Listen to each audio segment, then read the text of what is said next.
All right, let's go. We back. The All Grind Sports Show, episode 34. Yeah, 34. 34. Episode 34. In the books. I go by the name of Supposed to JT. be 35. I'm here with my wonderful brothers and co-hosts. Once again, my guy Tyrell Jackson. Yes. Welcome back, sir. Fuck Dan Snyder. Fuck Brett Favre. I'll say it for you, Isaiah. No, I ain't gonna say it for you. And then my brother Isaiah Anthony, happy belated. You know what I'm saying? I know Yes, we left off on right before Turkey Day. Happy belated to my brother Isaiah Anthony. I find it real funny that when it's my birthday, here we when go. my team start winning, niggas don't want to do the show. Right. I appreciate it. I get now. Yes, happy belated, brother. Hey, y'all both wish me happy birthday. Turned the big 2-5, so I'm OG Let's go. status now. In the streets. Yeah. So, Your back started hurting. Isaiah, has it sank in yet that you've been on this earth for a quarter century? Yeah. Cause like I ain't gonna lie, like it. Cause I don't know if y'all saw my post. I did write a poem about like what my biggest fear is, and I ain't gonna lie, my biggest fear is like being alone. Like I'm not gonna lie, I'm terrified of being alone. It's been a little bit over a year since I lost my sister, so like morality kind of really set in. Like my dad is really getting up there in age. He got a bucket list now, so it's like, damn, like the only two people who know me since I was born, like since I really came into this earth. Like, yeah, there's other people who know me since I was born, but like as far as family, I only got two people left. So it really has sunk in. Like I know people who didn't make it to this age. I know I had friends who passed away at 13 playing a soccer game. Like he was goalie, he dove for the ball. The dude was trying to kick it at the same time he dove for the ball, kicked in the head. He ended up being in a coma and just couldn't pull out of it. And away at 13 doing something that he loved. So it's like really just don't take days for granted. Don't take nobody for granted. Right. And it's just I had a lot of friends come by and just wish me happy birthday and stuff like that, and I really appreciated it. Even though I don't really like celebrating my birthday, you know, but I did appreciate the love that I received. Yeah.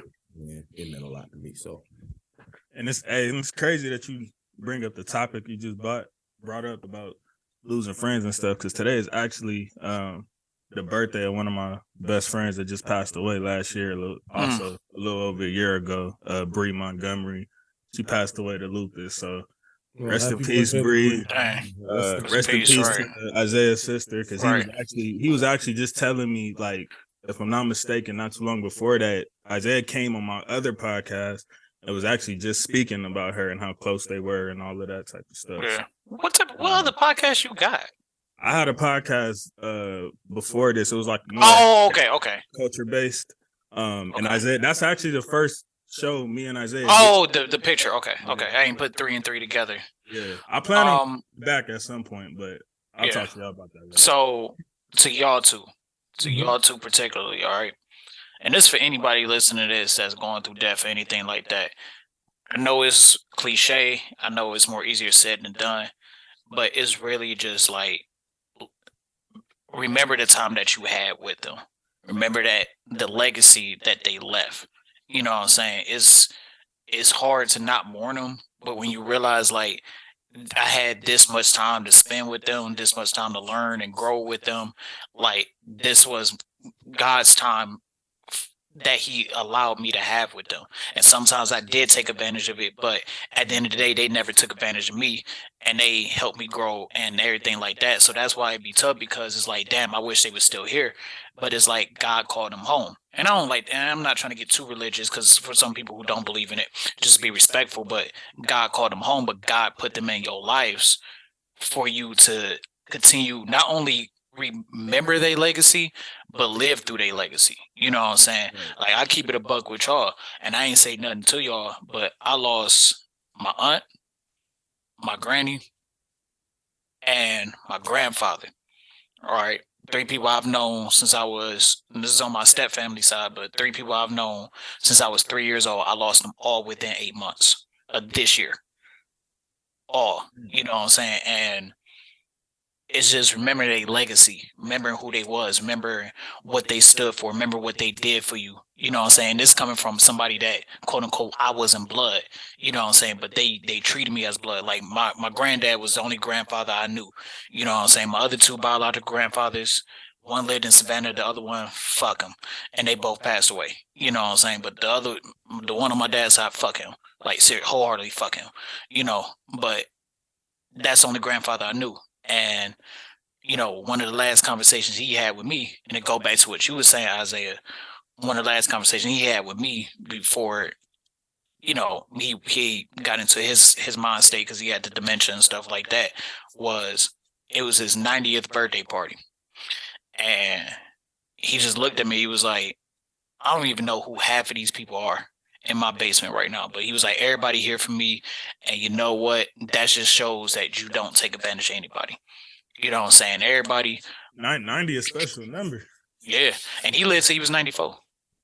He lived till he was about to be 95. So, you know, like, he lived his life, and you just live through that legacy. You just live, no matter what it is, good, bad, and different, you live through that legacy. So, you know, keep y'all heads up, keep y'all heads high. Anytime y'all feel like y'all missing y'all peoples, remember I'm supposed to miss them because their legacy was that damn impactful to my life. Right. Appreciate you, brother. Yeah, that's something I needed to hear, because I ain't gonna lie.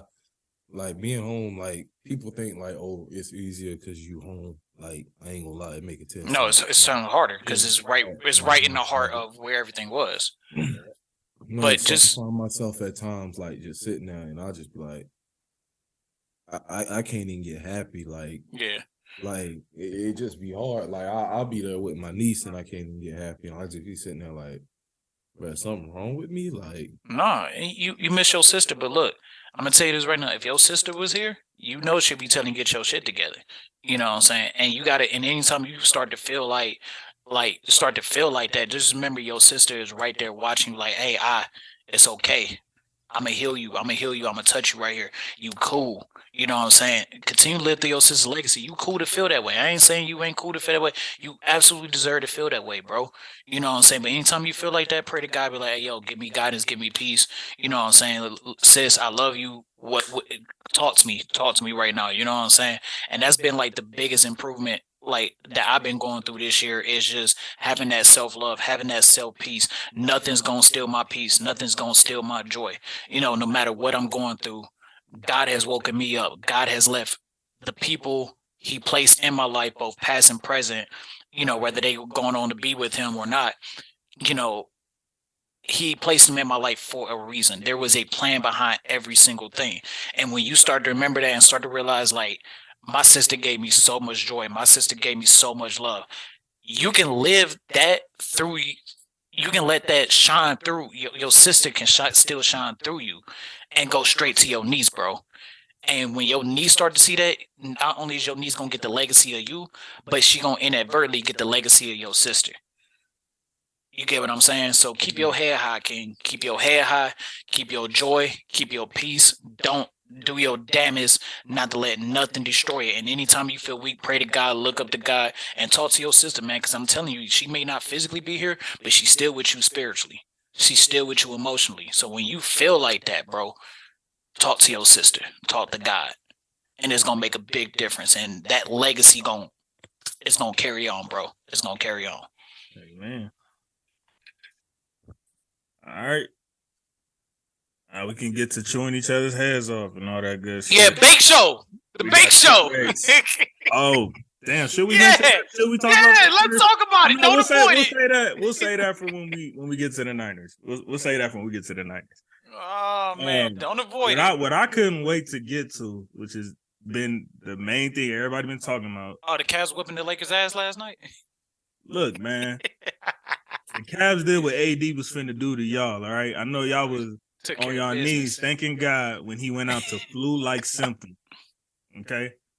But Deion Sanders. That's been the topic of conversation.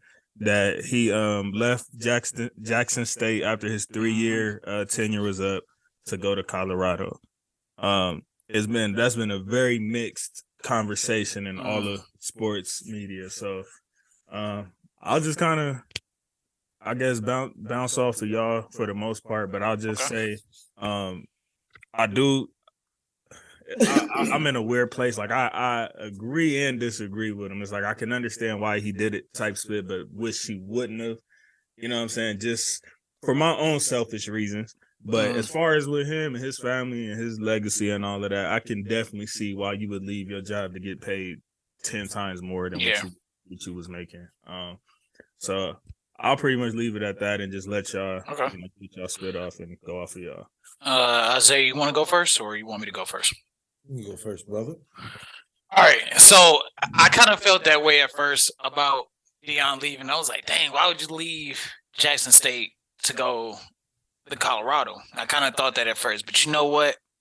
After having some time to think about it and listening, to different shows and stuff like that, before Deion Sanders got there, how many of y'all just on this panel knew what Jackson State was? I definitely didn't. Well, okay, not weird, but heard of the school or anything like that. Yeah. I had the only reason is because I had a friend I went to middle school with, Desmond Hill. He played at Jackson State. Okay.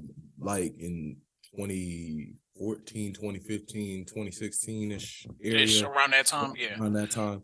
So he graduated a year before me, so shout out Desmond. Okay. So Deion Sanders, not only, and I can remember a time, even up until Deion Sanders got there, where we weren't seeing a lot of HBCUs on television, their football programs and everything like that. It wasn't that far off where not a lot of people heard of Jackson State or Grambling State outside of, like past legend, or Mississippi Valley State outside of past legends like Doug Williams and Jerry Rice, just to name a few.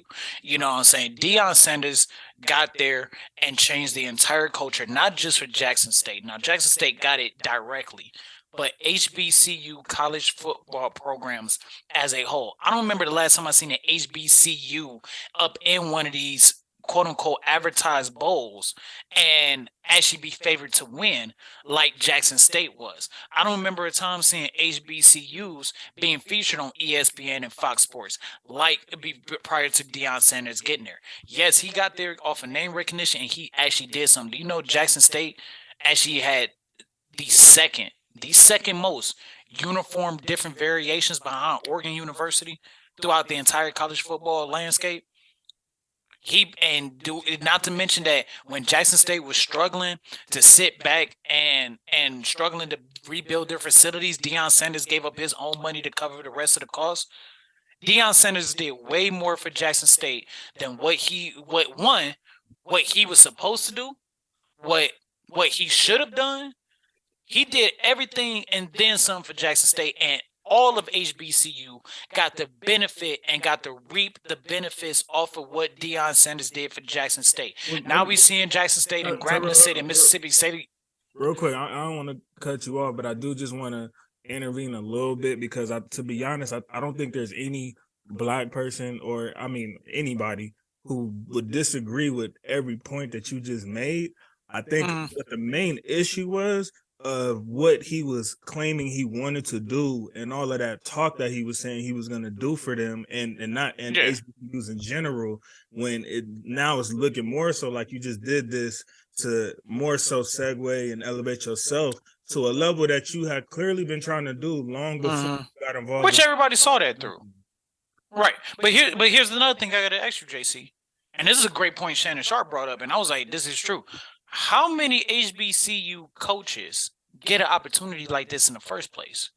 Well, forget the Deion Sanders. Not even HBCU coaches. How many coaches? How many black coaches? Deion Sanders, though. Right, I understand that, but what I'm saying is that whether it's Deion Sanders, Deion Sanders' name it adds on to it. You know what I'm saying? And that's how we got to the point of HBCUs being more recognized in the first place. It's because Deion Sanders left TV to go down and coach at Jackson State. He took that opportunity, even though we all knew he wanted to go coach at one of the bigger schools. Hell, he was publicly pissed off that he got passed up on the Florida State job. Everybody know that. You know what I'm saying? He was going to go to Florida State. And that was another problem. That was another problem. Like, but you can't knock Deion Sanders for being mad at that because that's his alma mater. And Travis Hunter turned Florida State down because he believed in your vision of what you were saying. And I mean, from what I hear now, he's supposed to be following them, but either way, whether he would have followed them or stayed, it's like I feel like that's kind of to be honest with you, and this is what I think. I think Deion Sanders, if HBCUs decide to go the bitter route, everything that Deion Sanders has done for HBCU colleges and in college football for HBCUs is going to go to shits. But if they sit back and don't be bitter and look at the blueprint of what he left, they can build upon that. That's the thing. I think Deion Sanders has done more than enough of what he did beneficially, and there's a lot of positives on the HBCU side. Now, you can make that argument of this is what he said, this is what he said, but then at the same time, again, this is an opportunity. This is an opportunity. Forget the name Deion Sanders for a minute. There's a lot of opportunities minority coaches don't get in general, no matter if it's at the HBCU level or at the FCS level. It's not a lot of minority coaches getting this opportunity, and we have been clamoring about that for years now. So now we finally got a minority sitting back and got this opportunity, has done way more positivity for HBCUs, for Jackson State, putting the groundwork down, laying the foundation down, giving you the blueprint of, okay, I did this, y'all got to go figure this out, but this is the blueprint. Y'all need some help, let me know, but this is the blueprint. All right? So now he done laid everything down. But the part that you're leaving out is that would a lot of what Deion was able to accomplish, probably about 80% of what Deion was able to accomplish for HBCUs was because his name is Deion Sanders. It wasn't just because of what he did to where it's like, okay, now we can just do exactly what he did, because a lot of it came from him having a seat at the table that a lot of these people from HBCUs wouldn't even know who to call to get to the damn table. Right. No, that's true. But now that, again, I get what you're saying. You know what I'm saying? And I'm not disagreeing with you on that, because like I said, like Deion's name definitely helped. I'm not denying that at all. Everybody know that. That's just common sense. You know what I'm saying? But what I'm saying is now that it has been out there, now you got other coaches and other facilities that can benefit off of this even after he's gone. Now the national recognition is there. It's there now. So use it. It wasn't there before, regardless of his, Deion Sanders, he was at the table already, boom. And prior to that, nobody was at the table for HBCUs besides, prior to Deion Sanders going down there. Now the table was there. It was no table to begin with. It was no seat at the table to begin with, I should say. So now there's a chair for y'all. Now y'all gonna sit there and take the invitation and take the chair and continue to sit there, or y'all gonna be mad about it. Because now other programs, other black coaches, other black schools can get the recognition they finally deserve. And these players that own these teams can get the recognition that they finally deserve, because there's a national platform to follow, to go on now, compared to when there was none.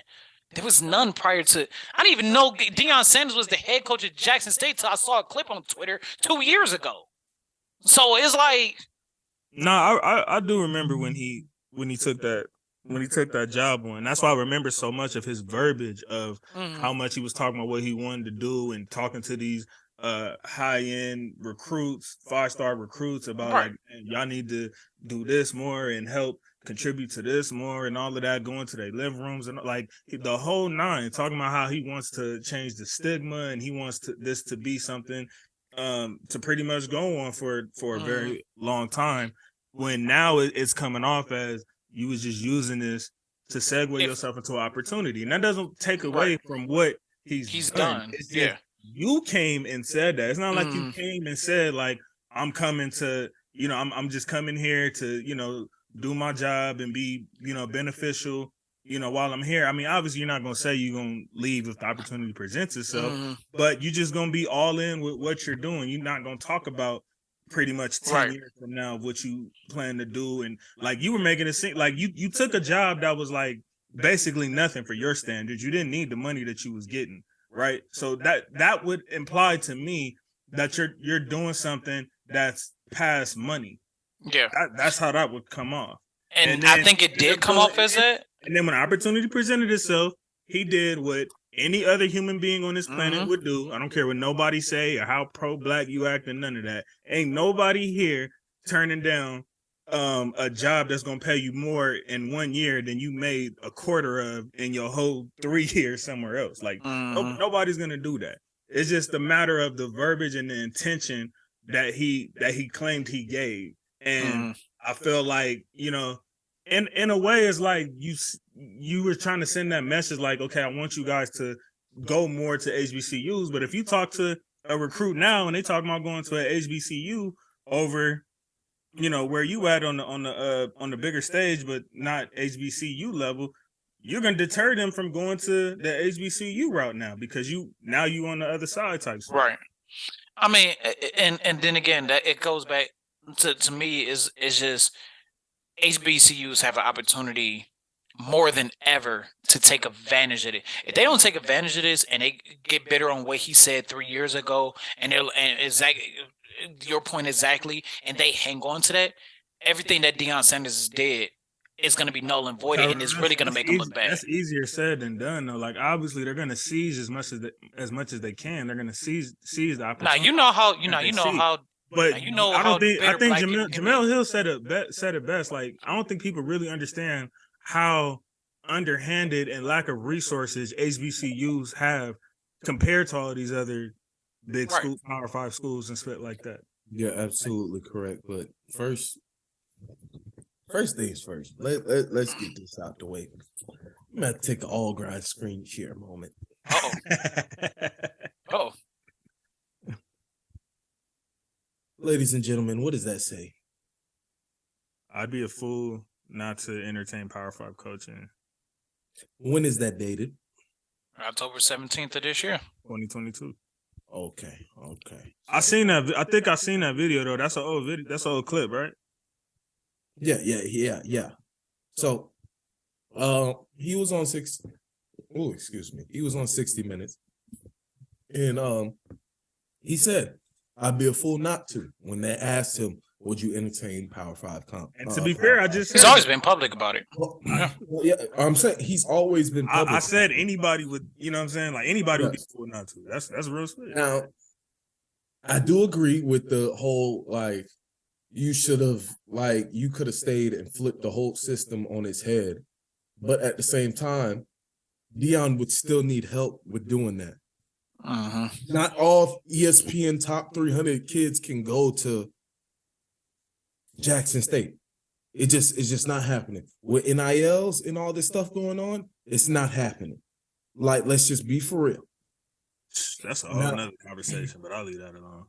I'm not, because like we said, HBCUs are obviously underfunded. These schools like Alabama, Texas, LSU, Florida, all these schools, they got boosters. They got dudes who will write a blank check and say whatever it takes to get the kid there. You know what I'm saying? I'm not denying that HBCUs are underfunded. But what I'm saying is they're putting it all on Deion Sanders for it to be his responsibility to flip the system on its head. And that's the part that I don't like. Like I said, man, Deion said some things that led to like, okay, you're going to be the one to necessarily usher this charge for 20 years or whatever, possibly.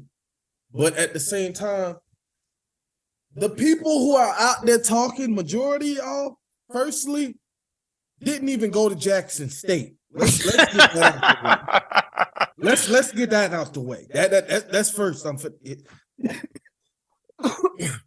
Oh, excuse me. Secondly, the other half of your Negroes didn't even go to the HBCU. So shut the fuck up. Yep, stop acting offended. Then the other quarter of you Negroes didn't even go to college. Please shut the fuck up. I'm saying this as a college dropout myself. Shit. Yeah, I dropped out of college, but you know what? I dropped back in. I did drop back in. I had a good semester this semester, but that's another note. Oh my God. If you fall under one of those three, shut up. Shut up. Where the last quarter at? Who the last quarter? That's for the people who live in Jackson, Mississippi, done went to Jackson State, actually live in Mississippi. And can actually and can we talk about how Brett Favre is still stealing money from we'll get from to that in a Mississippi? second. We'll get to that in a second. Still ain't got no clean water. They still ain't got no clean water. Flint, Michigan still ain't got no clean water. So, what the hell is wrong with this country? Oh, okay, my bad. So yeah, so they told you to quiet down. Yeah, my bad. Yeah, my niece coming. So what I'm trying to figure out is y'all same niggas who would take another job for extra $2 an hour are upset because Deion took a job with more money, more resources, more staff. Mm-hmm. Like I'm not like I said, I'm not saying I've been said if all you need is about 2 or 3 recruiting classes to all say all the black kids to say, oh yeah, we're going to HBCU, let's ride. And I guarantee you ESPN will be down there every Saturday at HBCU. Yep. I can guarantee you that. I can guarantee you they'll finally put HBCUs in FBS. I can guarantee you that. But like there's plenty of other black former athletes and black coaches that you can call up on the phone to get to come to HBCU and turn that over. At the same time, like I said, there's been alleged rumors. Let me say that one more time. Alleged rumors going around that there was Jackson State wasn't really working with Deion. Like he wanted to do some things, but they wasn't working with him. Like I said, once again, let me say that alleged. So but even with that's gray area because what if they wanted him to do things that he wanted them to do things? I mean, obviously you're not going to agree with everything, but Deion Sanders did funnel his own money not into rebuilding their facilities to make it state of the art, but he funded his own money. When he got there, them kids ain't even had names on the back of their jerseys, bro. Bro, he had to call. Do you remember how he had to call Michael Strahan so he can get the kids right? We're talking about the poorest state in the country. Am I right? Right. So again, we talking about the same state. We're not saying that we're not saying that Mississippi is poor. We're not saying that HBCUs ain't underfunded. We ain't saying Jackson State ain't underfunded. But what we are saying is that Deion, when he got there, bro, and since he's got there, bro, he did for these kids, bro.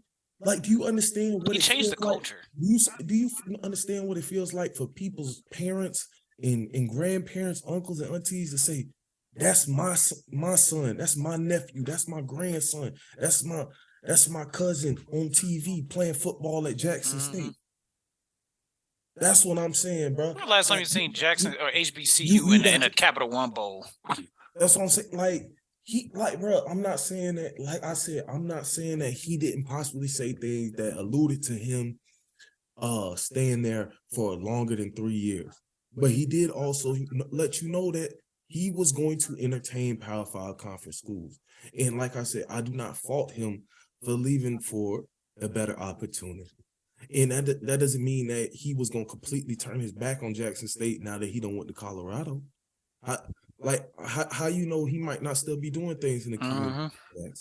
And I bet you he do, because like I said, he put so much of his own personal money into Jackson State. Like I said, he not only did he help pay for that state-of-the-art facility that they got down there and put some money into that stadium, but he had his connects, he cooked those kids up, and not to mention way more than he took. And by the way, Jackson State, all those uniforms and all those different uniform combinations, Jackson State didn't put no money into that. Deion Sanders did that shit. So for people who bitching about what Deion Sanders, I believe in my heart, Deion Sanders did basically 85% of the things that he said he was gonna do. That's what I believe that in my heart. I agree. He got the number one recruit to come there while he was there. Right. He had Nick Saban so fucking pissed. That boy was up there about to call him a porch monkey. He was so mad that he got him to come there. Talking about we need to look at. Boy, they had the entire SEC pissed. He said that they need to look at Jackson State's NIL deal, rules and regulation violations Nigga, are you serious? Are you We talking about Bama, bro. We talking about Bama. Alabama. Are you serious? You want to talk about NIL and illegal payments? My brother. But that's the thing though. The way we wrapped it around. Oh, he probably going to Colorado with them. I'm saying it. When the what I'm statement saying happened, that's why it kind of took us aback. Like, damn, bro. Like we thought you was finna go all the way with this split. Like what I'm saying is the million and I donation. feel that. And I feel that. And I feel that. And what I'm saying is just him having Jackson State up there for them 2 weeks gave it national coverage. Not just local coverage, national coverage. He exposed so many black kids to what Jackson State was and what an HBCU was. And now they know, damn, it's possible to go to HBCU. How many of y'all Cali niggas out there knew what an HBCU was and knew they even existed like that? It's so many of my cousins who didn't even realize until probably about the 2010s that HBCUs was a thing, really. Yeah, I definitely like, I feel like if I would have, I probably heard the term HBCU when I was in high school, but if I would have really full blown like been, you know what I'm saying, known like what exactly it was and the ins and outs, and like, wait, you could really go to a school with a bunch of people that look like me and get that type of experience, but still get a high education. I feel like if I would have known that, that definitely would have been a route that I would have considered, but it just wasn't exactly. I didn't really see a lot of, to show me that, like right. that was hey, like and I'll say this right now, I'm here because of an HBCU school. You know what I'm saying? Like I was telling y'all earlier, my dad is from California. Now he was blessed enough to be a part of a program that showed him the HBCUs. Even back then in the 80s, where they was at, and that's how he was able to go down to Savannah State, and that's how he met my mother. Savannah State is an HBCU school. You know what I'm saying? So Savannah State, I had a few friends who went to Savannah State. I told you, man. Savannah ain't nothing but like 2 hours up the road from Jacksonville at the most. At the most. And that's a beautiful school, man. I ain't been down to Savannah in a while, but that's a beautiful school, man. I've never been to Savannah State. I've been to Savannah, not for like a long term, though. Yeah. Like short term, but I've been to Savannah. But I love Savannah. I love Savannah. Shout out to my Savannah, and I got cousins down there. So many kids during that week of coverage on Jackson State and during all this, they getting exposed to HBCUs, and now like you have kids in California who would have probably never even thought about going to first thought is, I'm going to Stanford. And a lot of people was like the number one recruit. Now you hear them kids say, I want to go to Jackson State. I want to go to Clark Atlanta. I want to go to North Carolina A&T. I want to go to FAMU. I want to go to Bethune-Cookman. I want to go to Payne College. I want to go to Howard. I want to go to Alabama A&M. Right. I want to go to what is it? Prairie View A&M, I believe. If I'm not mistaken. I want to go to Arkansas Pine Bluff, if I'm not mistaken.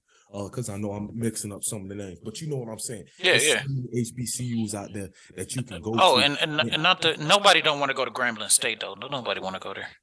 Oh, watch out! Even Grambling State. Hey, black kids. Hold on. I got something about black kids. Don't go to Grambling State. No, we're not doing this. No. No, you want to know why? You want to know why? You want to know? No, you don't even know my reason why. Why? Because that bitch ass cancer and bald headed fuck Hugh Jackson is the head coach down there. Don't believe a word that he got to say. He gonna throw your ass under the real bus. Quick, hold on, real quick before we go to the next topic, because Tyrell has gone really hard on Hugh Jackson. What exactly? Fuck him. Hold on, and make this as quick as possible in a nutshell. Like, what exactly is your issue with Hugh Jackson? Other than the fact that he's one of the many sorry coaches that y'all had. Other than the fact he's one of the many sorry coaches y'all had. What's your issue with Hugh Jackson? I'm not gonna cap as a Raiders fan, bro. I can answer you this question, bro. Go ahead, because it's not quick for me. It's not quick. It's not. He's a shit coach who does not take any type of responsibility. I'm sorry. He throws all his players under the bus. Coaches, players. Yes. He puts office personnel, other players for office person, anybody that he can put under the bus for his shortcomings, he will put them under the bus. That sounds like Ron Rivera. Riverboat Ron do not do that. He's done it. He's done it, but he doesn't do that on a consistent basis. And Riverboat Ron done been to a Super Bowl. Hugh Jackson ain't been. Look, let me tell you something about Hugh Jackson. Hugh Jackson, that motherfucker, that he is so good at convincing people that he knows what he's doing, and he doesn't. Let me tell you something about Hugh. Let me tell you something about this bald-headed motherfucker. This cancerous fuck. You know. This motherfucker wanted AJ McCarron here in Cleveland so fucking bad that Sashi Brown, I don't care what people say, and people laughed at us at the time, and they made fun of us for fucking up the facts to send it over to the NFL offices to get the trade done, but I believe Sashi Brown fell on that sword and cost his job on purpose to save the Cleveland Browns ass. And I'm gonna tell you why. I'm gonna tell you exactly why. Because Hugh Jackson was like probably in there like, yeah, I think AJ McCarron's gonna be excellent for this offense. I think he can win us a game. Motherfucker, you the one who blew 3 timeouts with 9 minutes left in the game against the Indianapolis Colts and lost by 3. You the motherfucker that went for it on 4th and 2 against the New York Jets, down by 10 instead of going for the field goal. And oops, you scored a touchdown. You lost the game by 3. Congratulations. You the motherfucker that ain't tell your punter to kick the ball out of bounds against the Green Bay Packers as you blew a 14-point lead in under 2 minutes. You that motherfucker. You that motherfucker that sat back and has thrown everybody under the bus. Oh, I got my gripe about Kevin Stefanski, but my God, Kevin Stefanski is a lord compared to Hugh fucking Jackson. At least Stefanski done been to the playoffs and they got you at least the game. Like, let me tell you something about that bald-headed fuck. Oh, I'm gonna jump in the lake. Bitch, you jumped off the shore. Get your ass on a boat, jump in the lake, and if the currents sweep you up, you better have lifeguards surrounding you, all right? You know, you ain't jumping no damn lake. You just slightly put your foot in it and went, okay, I just do a face dive since everybody's doing it. You are the biggest foul piece of shit I have ever seen as an NFL head coach, as a head coach in general. And then you try to get on the Brian Flores train because you had to make it all about you. You had to make it all about you. Hugh Jackson is a fucking Nimrod. Fuck that motherfucker to the highest honor. Seriously. Well, all right. Seriously. No, because the Browns organization was already bad, and I knew we was tanking. But there was a lot of winnable games. And let me tell you something, too. He told us to trust us on Cody Kessler. He told us to trust us on RG3. He told us to trust us on Deshaun Kaiser because he was sitting there trying to save face. No, motherfucker, say they fucking stink. And then you try to get AJ McCarron here thinking that was going to do something and then threw Sashi Brown under the bus? No, you knew what Sashi Brown did. I knew what Sashi Brown did. Because let me tell you what that second-round pick turned into. Do anybody know what that second-round pick that we almost traded to Cincinnati ended up becoming? Just take a guess. Amen. So Hugh Jackson almost cost us Nick fucking Chubb. No. Fuck him wholeheartedly. Black kids don't go to Grambling State. That bus is huge. Underneath that bus is bigger than the Greyhound bus. All right, one more thing before we get into this recap. We got a lot of spit after that too. But what's your thoughts on LeBron feeling like there wasn't enough attention on Jerry Jones? You really brought this up. You attention seeking. Hey, bro, whore. it's been 2 weeks, bro. You attention seeking whore. Oh my god! Let me tell you. You want to know why nobody ain't asked you? You want to know why nobody asked you? Because you play a different sport. Nobody give a fuck about your fucking shitty ass opinions. Shut up and dribble like you always do. Don't nobody give a fuck about your opinions. Hey, I ain't gonna cap my nigga. That sounded real Lauren Ingram right now. Look. You want to know why I said that shit? Exactly what you just said, my nigga. That would be some viral shit of people canceling her. Look, I'm telling you this right now. You want to know why I say he shut up and dribble? Because LeBron does shut up and dribble. See, LeBron want to be like, I was sitting in the car. Yeah, I was driving. And I was like, why didn't you ask me about Jerry Jones?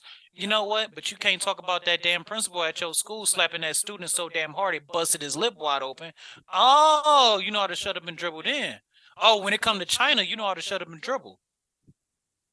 See, that's what I mean by shut up and all dribble. That being said, to do that shut all up that being said, no, don't act like you ain't gonna be that motherfucker to be like. No. All that being said, LeBron was right in that moment as far as there not being enough light on that Jerry Jones situation. Man, But don't nobody give a fuck what he think about it. He's been let off so like Does I that forgot surprise who it you? was, but I was watching a segment. Of some ESPN sportscasters, and all four of them went off just like Tyrell just did, talking about how LeBron needs to shut up and all of that. You in another sport, all of that spit, right? And he brought up a good point. He was like, okay, well, what about the LeBron of the NFL? Why y'all ain't asked him about it? Y'all ain't asked Tom Brady. Y'all ain't asked Aaron Rodgers. Y'all ain't asked Nick Chubb, Derrick Henry. Y'all ain't asked one of the best players in the NFL about it either. The way that y'all bombarding everybody in the NBA about Kyrie. Right. I agree with that. But what I'm saying is that LeBron we're not gonna sit up here and act like they ain't never asked nothing that had nothing to do with basketball to LeBron. We're not gonna do that either. So let me ask you this.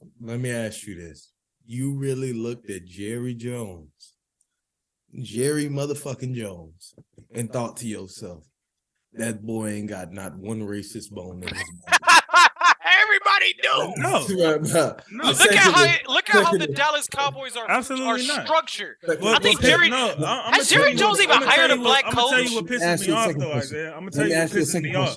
It's not about. Let me ask you a second question, real quick. I've said the same thing on this show to Tyrell about Sarver. I said that same exact thing to Tyrell. I told y'all about Sarver before. No, I told you because you kept bringing it up like you was so shocked about Sarver, and I'm telling you, like, bro, like all them owners is like that. That's why I didn't care to really bring no attention to it like that. Who was shocked about Sarver?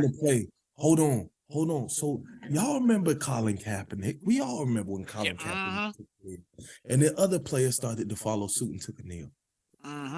Did any of the Dallas Cowboys try that shit? No. Fuck no. They did that shit one time. After the Donald Trump comment, then that's when he allowed them to take a knee. Because Jerry Jones told their ass, y'all pull that shit again, all y'all asses will be on the street by Monday. Nigga, what? Y'all really thought Jerry Jones wouldn't be at some rally like that back in the day, boy? Right. Nobody said that, but so when you see that, we all supposed to just turn a blind eye, like, oh, okay, that's cool. That? Like, nah, bro. We talked about it. It's over. I'm just saying that. I'm explaining to him why people are bringing. What they gonna do? Force him to sell the team? They came to get Dan Snyder to sell the team, and the motherfuckers doing tax evasion, all the illegal shit. So what? A pitcher gonna have him sell the team? This ain't the NBA where Adam Silver Slipper going. Roger Goodell is not Adam Silver Slipper in the sense of he gonna try to act like he care about this shit. Because Adam Silver don't care about this shit. He only do it for PR. And Roger Goodell ain't gonna act like he care about it. To be fair, most owners don't like Jerry Jones, so it's very possible. We all admitted that the only reason Ray Rice is out the league is because he was caught on video. Correct? So you think the NFL, who's born on the American fucking dream, America's team, America red, white, and blue, you stand for the anthem, boy, gives a fuck that Jerry Jones was at the Brown versus Education standoff? Hell no, they ain't why fire LeBron up for bringing up a good point? Because LeBron just randomly brought it up because it doesn't pertain to him. Sometimes, yes, you as an American, you have a right to talk about whatever you want to talk about. I'm not discrediting at all, but certain shit just don't pertain to you. It don't pertain to him. So Brian hasn't been one of the biggest Cowboy fan advocates the last 15, 20 years? No, because he all of a sudden he a Browns fan. So I mean, yeah, now. But for the even before these comments, at times he be flip flopping between the Browns and the Cowboys, bro. I mean that's not the to mention and LeBron and what LeBron gonna do? Backwalk the comments anyway. Do you see? Hold on. Do you see me up here every week tweeting about the Jags and what they got going on? I said, yeah, it's cool if they. You got a soft spot for the Jags. I have a soft spot for the Jags. I'm pretty sure when Saxonville was cracking, in your heart. Oh, your heart of hearts, you wanted them to finish that. The only reason wanted them to finish. Hell, I wanted them to finish that. I wanted off of work, man. Nigga, it would have been a parade. I would have been off work. Nobody would have went to work that day. Are we serious? Are we serious? Do you know? Yeah. Do you understand? Hold on. Shit, nobody went to work when the Cavs won the championship. Do you understand what Jacksonville is called? It's called the Bangum. You know why? It's called that because of guns. That's why crime rate was down when Saxonville was around. People was winning money. People was glad the team was winning.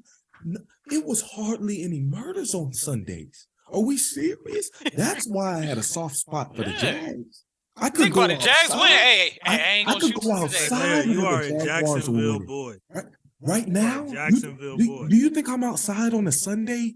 These Sundays in Jacksonville? No, sir. All Brian did was make some tweets pulling for the Browns, and then you got to remember he had Johnny Manziel was like one of his first clients when they started that Clutch Sports split. Yeah, So of course shit. he gonna be pulling for his, you know what I'm saying, his hometown at that time. Fuck out of here. Yeah, out here wearing the Yankees hat. And, But, and he always backtracking on his y'all comments. get off the point anyway. All I'm saying is, has LeBron not been one of the most prominent, most famous superstars rooting for the Cowboys the last 15 years? But what does that pertain to him? That. What does that? Okay, that's the case. Then let's go ask. Let's go exactly. ask a Cowboys fan what they think. Then They're not LeBron James. They're not one of the most prominent people in American history. It doesn't pertain to him. He's not in the NFL. They asked him about questions about Kyrie because Kyrie used to be his like I teammate. said, that don't got nothing to do to with why they LeBron, didn't like ask him. LeBron, They didn't ask nobody in the NFL either. A You lot know of these what? niggas And be the that's same their people. fault. Okay, then, but that's their fault. And the NFL needs to worry. And the NFL Well, needs to worry about that. He brought more attention didn't to that. need Just to. like y'all He was didn't mad need to. about Brett Favre and they not talking about it enough and that type of spit. With Jerry Jones, I'm sorry. Not only was they not talking about it enough, but they defending this. I'm about talking to piss about off. how long ago it was. Like that makes a difference. I'm about to piss off a lot of people. When I say this. All right. Like I really am, and I'm here to tell you right now, I don't give a flying fuck right now. Okay, my thing is this. Okay, that I'm not justifying the damn picture. I ain't one of those motherfuckers that be like, "Well, it happened so long ago." Motherfucker, history in that time frame, in the time of all humankind, or anything like that, that's only a short while ago. You know what I'm saying? Jerry Jones is still like that. You know what I'm saying? My issue is with the whole Jerry Jones one. We already knew about Jerry Jones, and Jerry Jones being a racist and shit like that was no fucking secret. So when the photo came out, if you notice, the reaction was not of surprise. It was more like, "Dang, we finally caught this motherfucker doing some shit like that." The first time I heard Jerry Jones talk, I knew he said nigga with the ER on it. Right. I knew he said it. That don't surprise nobody. I knew he was real comfortable saying that word. Right. The number one comment. The number one comment was, "Damn, they finally caught him in 4K." That was the only comment. Like, "Damn, how did they catch you in 4K?" It wasn't like Jerry Jones a racist. Oh my god! It was like, "Hey, yo, they finally caught this motherfucker in 4K." You know what I'm saying? The thing is nobody is, and I'm not just excluding, or I should say, and because it ain't just Brett Favre, it's all them motherfuckers, including the DiBiase family. If you don't know who the DiBiase family, I'm talking about the Ted DiBiase, the $1 Million Man, and his kids are involved in it as well. Okay, so fuck them all. We talking about millions of dollars. We talking about money that actually affects people. Money that is supposed to go towards affect people. Again, we're not surprised by it. So how much effect does it really have? If you're not surprised by somebody's action, he's the owner of America's team. Again, if you look at the structure of the Dallas Cowboys, how many black people you see up in that front office? How many black coaches he hired? Exactly. Okay, then so it doesn't surprise nobody. How is that not affecting people? I'm not saying it doesn't, but does that surprise anybody? Does that surprise you, Isaiah? That it's been like that since he owned the team. I didn't say I was surprised, but like here's the thing. I think close to 100%, if not 100% of owners in all of these damn sports that's not black is probably racist. There's a good chance. It's a difference when it's in front of you and now it's time to act upon it because now we have proof of the split. There's a difference. Sterling can own as many teams as he wants. I'm one of the few people that now we have something in front of us for sure. Hold on, wait, hold on. I'm one of the few people. But it's just no way y'all ain't know. Come on, bro. As soon as he pulled that shit. Why does it matter about knowing or not knowing? I'm talking about having blatant proof in front of you. As soon as he let Cowboy players know if they even fucking kneel, they will automatically be suspended. or cut, depending on what your position on the team was. That can be subjective, Isaiah. That's talking. You're talking about somebody who can just come off as being very patriotic, which we know what that really is. But that's the gray area in that. That's much different than seeing you being part of a desegregation group. That is much different. I'm gonna be real with you. One. And I'm not, and when I sit back and say this, I'm not justifying it. It just doesn't surprise me of the time frame that it happened, where it was at, and everything. That don't surprise nobody. Two, I'm one of the few people, and I say this to everybody that I fucking know. I'd rather know a motherfucker is racist than not to know a motherfucker is racist, because I know to stay clear away from your ass. That's fine, but that's not. But here's the thing. Point that I'm making. Here's the thing. If Mark Cuban comes out right now and says, I am racist and I'm happy that I own black players, you just gonna be like, oh, okay, well, yeah, we figured you was racist anyway. So go ahead. No, and keep that would be surprising. Perfectly fine. No, that would be surprising. I ain't gonna cap. I'd be surprised. No, I'm not. That's surprising. I'm missing my point, bro. I'm using an owner that I know. I don't think Mark Cuban. They black asses know that Jerry Jones is racist. If it's in front of the table of you that this person is for sure a racist, and you have everything that you need in front of you to show that, to where it's not subjective. There's no gray area. We see it right here in our face. That's not cool to just say, oh, you can just keep owning the team. That's fine, and do what you do. No repercussions for that.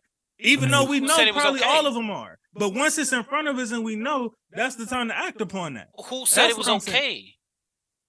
As far as I'm not sitting back and saying it's okay, but we all know that exactly what you just said. We all know, including the media knows, ain't shit gonna happen. So what's the point of talking about this? This ain't shit gonna happen. It's not even that. It's not even that. My thing is, nigga, the question was LeBron being asked about it. Nigga, what the fuck is you finna say? He's bringing awareness to it. He's bringing awareness to it. Get the fuck out of here. He ain't bringing no fucking awareness to it. He ain't bringing it. Got the media. Because everybody already aware. Again, right? Every sports platform got to talking about it again, right? Maybe it wasn't strong enough. For six minutes. They got to talking about his big head ass. That's what it was. What they got to talking about. I love LeBron. That's my nigga, but come on, Bron. They just wanted to talk about his big ass head. That's why they didn't ask you about it. Because we all suspected it. We all probably knew that more than likely it was a possibility. We ain't talking about multiple people selling. I'm sorry. Me personally, if I'm sitting back in Jackson, Mississippi, and I ain't got no clean fucking water, and meanwhile tens of millions of dollars is being stolen by multiple fucking people, and that shit is not getting covered. I'm sorry. This is me personally. I don't give a fuck about no goddamn photo. I don't give a shit about no fucking photo. Fuck that photo. Especially a photo from 1957. I'm not justifying this shit. But what I'm saying is, compare. It's not apples and oranges here. It's millions of dollars not being fucking covered. Government money that was supposed to go to benefit people in poor needs, in need of times, and need the money in the poorest state of the fucking union, year in and year out, and is not being fucking covered. And they ain't got no fucking clean water. You got Flint, Michigan, still ain't got no goddamn clean water. And we gonna sit here and our biggest outcry is. So it's not possible to be upset about two things at once now. What I'm saying is we got some bigger. That's not what we're saying, but this shit be distracting from bigger shit. Like exactly. Like fucking Brett Favre fuck ass. Like Cedric Chabot from fucking Balenciaga and them motherfuckers doing what the fuck they did. That fuck shit. That's more important. His ass should be fired. Niggas should be fucking canceling Balenciaga. Niggas is not finna cancel the Cowboys. Niggas have tried to sit up there and say, "Oh, don't watch NFL football, this, that, and the other, all that bullshit." You remember when Jay-Z and Diddy and all them niggas were saying that? Now them niggas talking about NFL team. Yep. Jay-Z already got to deal with the NFL. But what he's saying is that shit is from 1957. The only motherfucking thing that can be done right now is, okay, hurry up and sign the petition to asking the NFL to fucking make Jerry Jones sell the team. Guess what? And it's not gonna happen. That's the only thing you can do right now. You need to be calling your senator, your fucking your governor. Well, he in there on too, but judges. somebody to press Brett Favre and all them motherfuckers with charges for stealing money from Mississippi. And some of those people already got 20 plus years in jail. Ain't that still ongoing right now? Yeah, it is. Okay, so but they're still debating, and that's the thing. We're talking about something that's still ongoing, and it's not being covered. You need to press your lawmakers, whoever you can press, to we don't need to be debating this shit. File the fucking charges. Put his ass in jail. And it's not being covered compared to, I'm sorry, but the photo in, let's be real here, the photo in 1957 is been done. Is long gone. Is that moment is snapped in a picture. That moment showed. But what are we supposed to do about it? Compared to a situation where we can actually do something about it. That's what I'm saying. I said you can go ahead and sign the petition asking the NFL to force him to sell the team. That's all. And we know ain't shit gonna happen. Let's be real here. You can go ahead and sign that petition. It's 340 million people in this country. Stand on that spit or say the wrong spit regarding that. Look, he for sure can get forced to sell that team.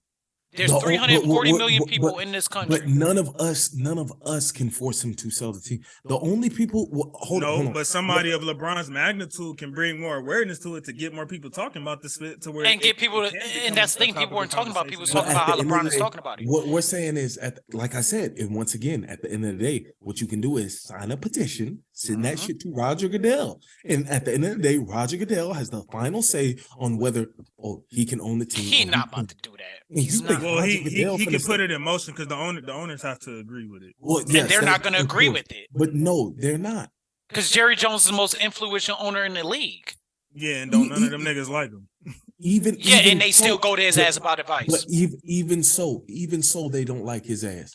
Jerry Jones makes sure that at the end of, I ain't gonna lie, they treat Jerry Jones like the headmaster up in that bitch. He keep the players in check. And let me ask you this, JC. Let me ask you this. This is about to really prove my point. All right. If LeBron brought up awareness so much, and yeah, we are talking about it, but what was your question? You asked about LeBron speaking on it and why he was talking about the difference of how Kyrie was treated for tweeting a link versus Jerry Jones at a full-blown desegregation matter, which God knows what the hell was going on that day. We know how that goes. We know the history of that split and what was happening. But JC, what was your question? That's what he was talking about. Okay, JC, he didn't have a question. He was letting it be. No. This is I'm what asking y'all you. I'm asking you, as in you, JC. What was your question to us? What was your original question? Yeah, it was about them asking LeBron making that comment about it. Like, Thank you. What was your thoughts on the comment? Thank you. That's my point exactly. He didn't bring awareness to the situation. He brought people. Yeah, he brought awareness to the situation. Talk about for a few more days. And that's it. And really, they was like, yeah, he commented on it, but then people went on just like I did. That would have really been a 6-second conversation. If he wouldn't have came. What I'm saying is that LeBron, the reason why I'm hard on it, because this was another clout move by LeBron. Yeah, like that's all it was. I get it. You don't like LeBron, so I know what side you're gonna take when it comes to that anyway. All I'm saying is what I feel he was attempting to do. It could have been a clout thing, but I feel like in a way he was also trying to cover up for how he responded to the Kyrie thing originally. This is the same man that put himself on the same pedestal as Malcolm X and Martin Luther King. I did not see that. That's the first three things you see in that school. Fuck all that. What that nigga need to do is get his fucking act together on that motherfucking court. Because them motherfuckers is washed. I kept telling y'all, LeBron ain't washed. 10 and 13 right now, going on 10 and 14. So that's what he need to do. Worried about Jerry Jones, nigga. I thought basketball comes before anything, nigga.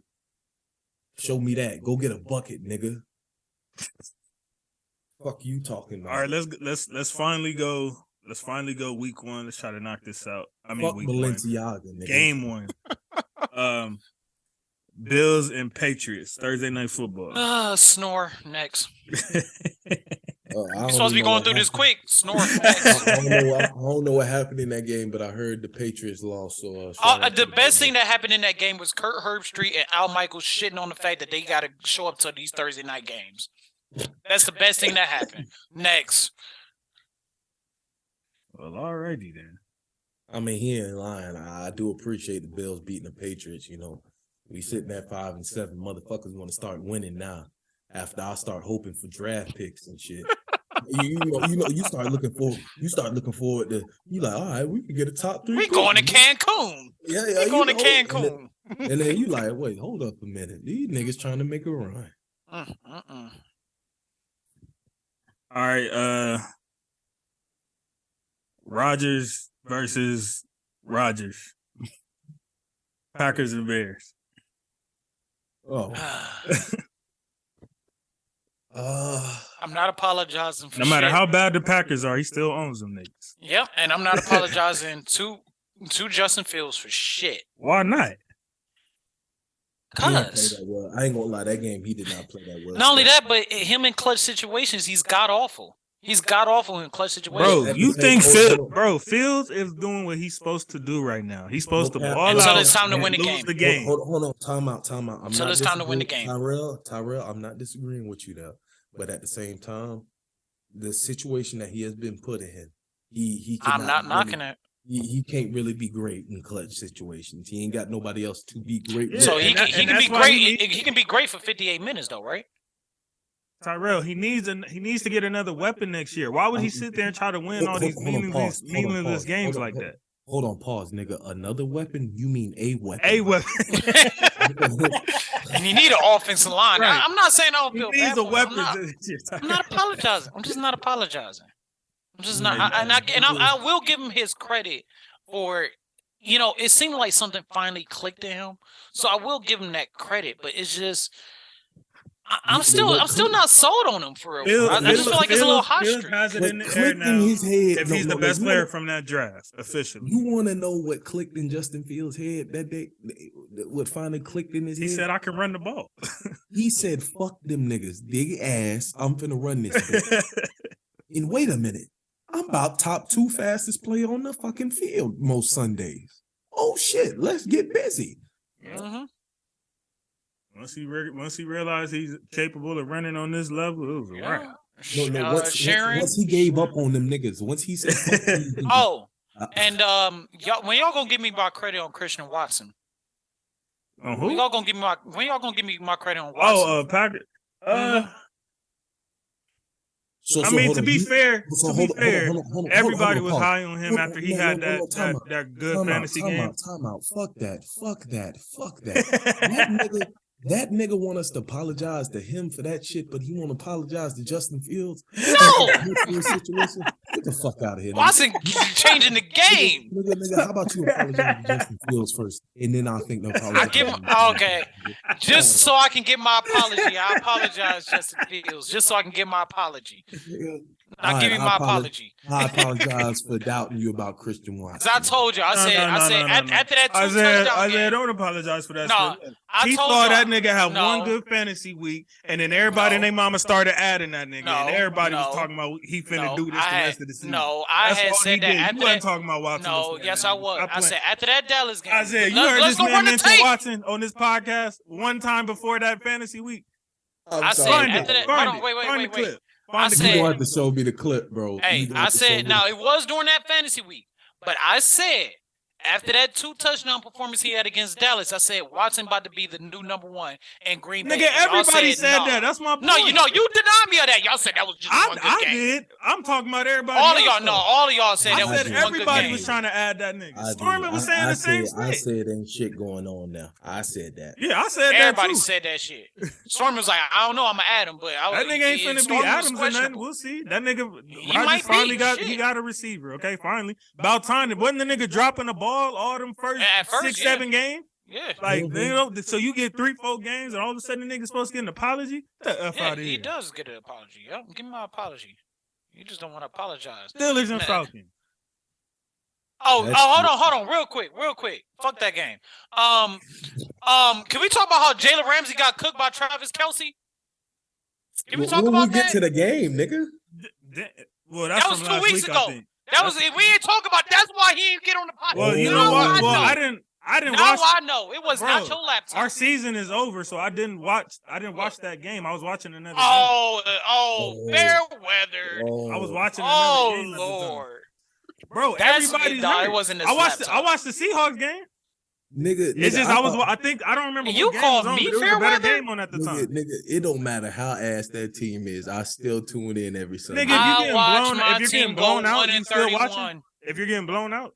I watched my team go 1-31, brother. I've only cut off, I think, 2 Raiders games in my life.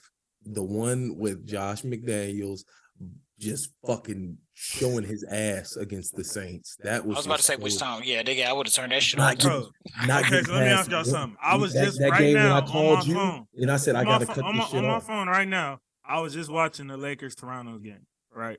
Once I seen that these niggas was up like 26, 27 points, Lakers cut into it once because they was down 30-something at first. And then once I seen that these niggas still getting blown out, I cut the game off. Like, that's not fair weather. That's fair weather. That's fair weather. That's fair weather? Yeah, nigga. Hey, look, I watched my Cavaliers lose 26 straight games. Any game that's a blowout. Y'all can go to hell, nigga. I'm a fan of the sport. I turn it off when it's any other team. When it comes to my teams, I don't turn it off. So if y'all down 40-0 and the Chiefs and the Bills is playing on another channel in a close game. And a close game coming down to the wire. You finna sit there and watch the rest of that? Hold on. Now, I'll sit back and do this. But I still got that game on, and every now and then I peek up and go, yeah, these niggas still trash, but it's still on my TV. I don't flip. Bro, I don't flip. I may not pay attention as much. I ain't gonna lie. Niggas leave the stands all the time in blowouts. Nigga, that's what be. Yeah, that's them. That ain't me. That don't make them fair weather. Nigga, it's a blowout or blowout. Yeah, dude. Yeah, don't be mad if they come back though. Right. You're gonna be trying to get back in. No. I want you to realize, as a grown ass man, I sat up there and watched Game 7 of that World Series against the Astros when they were cheating, and we already had Yu Darvish tipping off his pitches. I was boohoo crying as they're losing. That's a World Series game. That's different. Nigga, they was ain't no other games on. In baseball terms, they were getting blown out. But ain't no other games on. That's different. You can still turn it off. That's different than a Sunday. You can still turn it off. I forgot we got a podcast for nigga. I need to watch the other games. All you got to do is go like this. Click. Like you said, you're a fan of the sport, right? Right. Okay, I've cut off other World Series games that's been blowouts, but I sat up there and cried and watched the Dodgers lose that game. I tell people this in between September and January, Saturday and Sundays, I'm not free. Notre Dame is Saturday, Browns is Sunday. I'm not free. That's a disgusting. Oh, do we got it? Oh, we going somewhere? Does it have a TV? Oh, it ain't got no TV. Yeah, I ain't going. Bro, we are in the technology era. Your phone. I don't give a damn. I want it on my phone and on the TV screen. Even when I was out there driving on Sunday, I gotta have the game pulled up. Gotta have it. For sure. There's never for sure. You ain't even watched the damn your boy Jalen Ramsey get cooked by Kelsey. I didn't finish watching that game. No. Oh, no, it's finished watching the game. At first, it was you didn't watch the game. You should have, because it's. I watched, but I did watch for whatever reason. I don't know why. But I decided to watch that Seahawks game. I think you thought you had a chance. And I didn't. Yeah. Maybe I did. I don't know. But for whatever reason, I came on. I think I was switching back and forth from that game to the was it the Raiders? Was y'all playing at that time? When? Yeah, I think I was watching y'all game. Yeah, I was back and forth with that game and the Raiders. Bro, Tyrell and Isaiah. We got a whole podcast to run, bro. I have to watch all the games. I can't just sit there zoned in on one game, especially if it's an effing blowout. We got to see the ending of what's going on. When it comes to my team, I don't give a shit what I'm running. My team comes first. If I'm watching, like, I'll give you an example. If I'm watching a game, right, in the morning, and it goes to overtime or something, or it goes into the time of the Rams game that just started, I'm not going to the Rams game until I finish watching and seeing the conclusion of this game. I don't go straight. Me personally, check that out after. Even though I ain't got to worry about that problem. Most of my games start at 1:00. Most start at 1:00 too. I'm talking about my time. 1:00 my time. Speaking of that, boy. While y'all ahead right now, go ahead, put in for that Monday after the Super Bowl, boy. I almost forgot. Boy, as soon as I clock in for work on Friday, boy, I need to put in for that Monday after the Super Bowl, boy. I am not working that day. Why? What you mean? Why? Because I plan to be intoxicated. I plan to drink in excess. He gonna be drinking. My damn Raiders should be here. Fuck your Josh Hey, I'm not saying we headed to the playoffs, but there's life. At first it was beep, but now it's beep, beep. Jets and Vikings. Hey, you know what's crazy though? Because y'all gonna whip the Rams' ass, and now y'all hate it Jets because y'all and Vikings. That Jets defense is nasty, man. They are nasty, bro. Hey, it's crazy, bro. But the Vikings, this is how it shows how good the Vikings are because they found different ways to beat them. Yeah, they found different. But that Jets pass defense, they nasty. They some dogs. Like they got some dogs on defense. So y'all believe in it now. Y'all don't think this as long as they got Mike White, as long as they got the great Mike White leading that team, yeah, I believe in them. No, fuck that. Long as they don't have Zach Wilson back there. Any quarterback but him. Any quarterback? Do you see the quarterbacks on the Rams? I don't know about that. You know what I mean, nigga. Even Baker is better than Zach Wilson. I don't know about that. They both terrible. No, bro. Tyrell, I know how much you don't like Baker. Tell me when this motherfucker then got -2.5. I'm looking at the fact that Baker Mayfield has the second worst QBR in NFL history this year. I don't give a fuck. Baker Mayfield never went on the fucking podium after putting up a shit performance like that and saying, "No, I didn't let me." Nah, you know what I seen Baker do? I told you why he said that because he knew he was going to lose his job. That shitty of a performance. Yeah, no, that was bad. But I'm gonna tell you this right now. I'm not saying Baker ain't never. No. Baker Mayfield the same motherfucker that shaved his face 3 times in one day. We literally, us Browns fans, watched this man shaved his face 3 times in one day, and came out the press conference looking like a hobo. I ain't saying Baker ain't got his faults. I ain't saying that everybody got their faults. But I ain't saying that he ain't.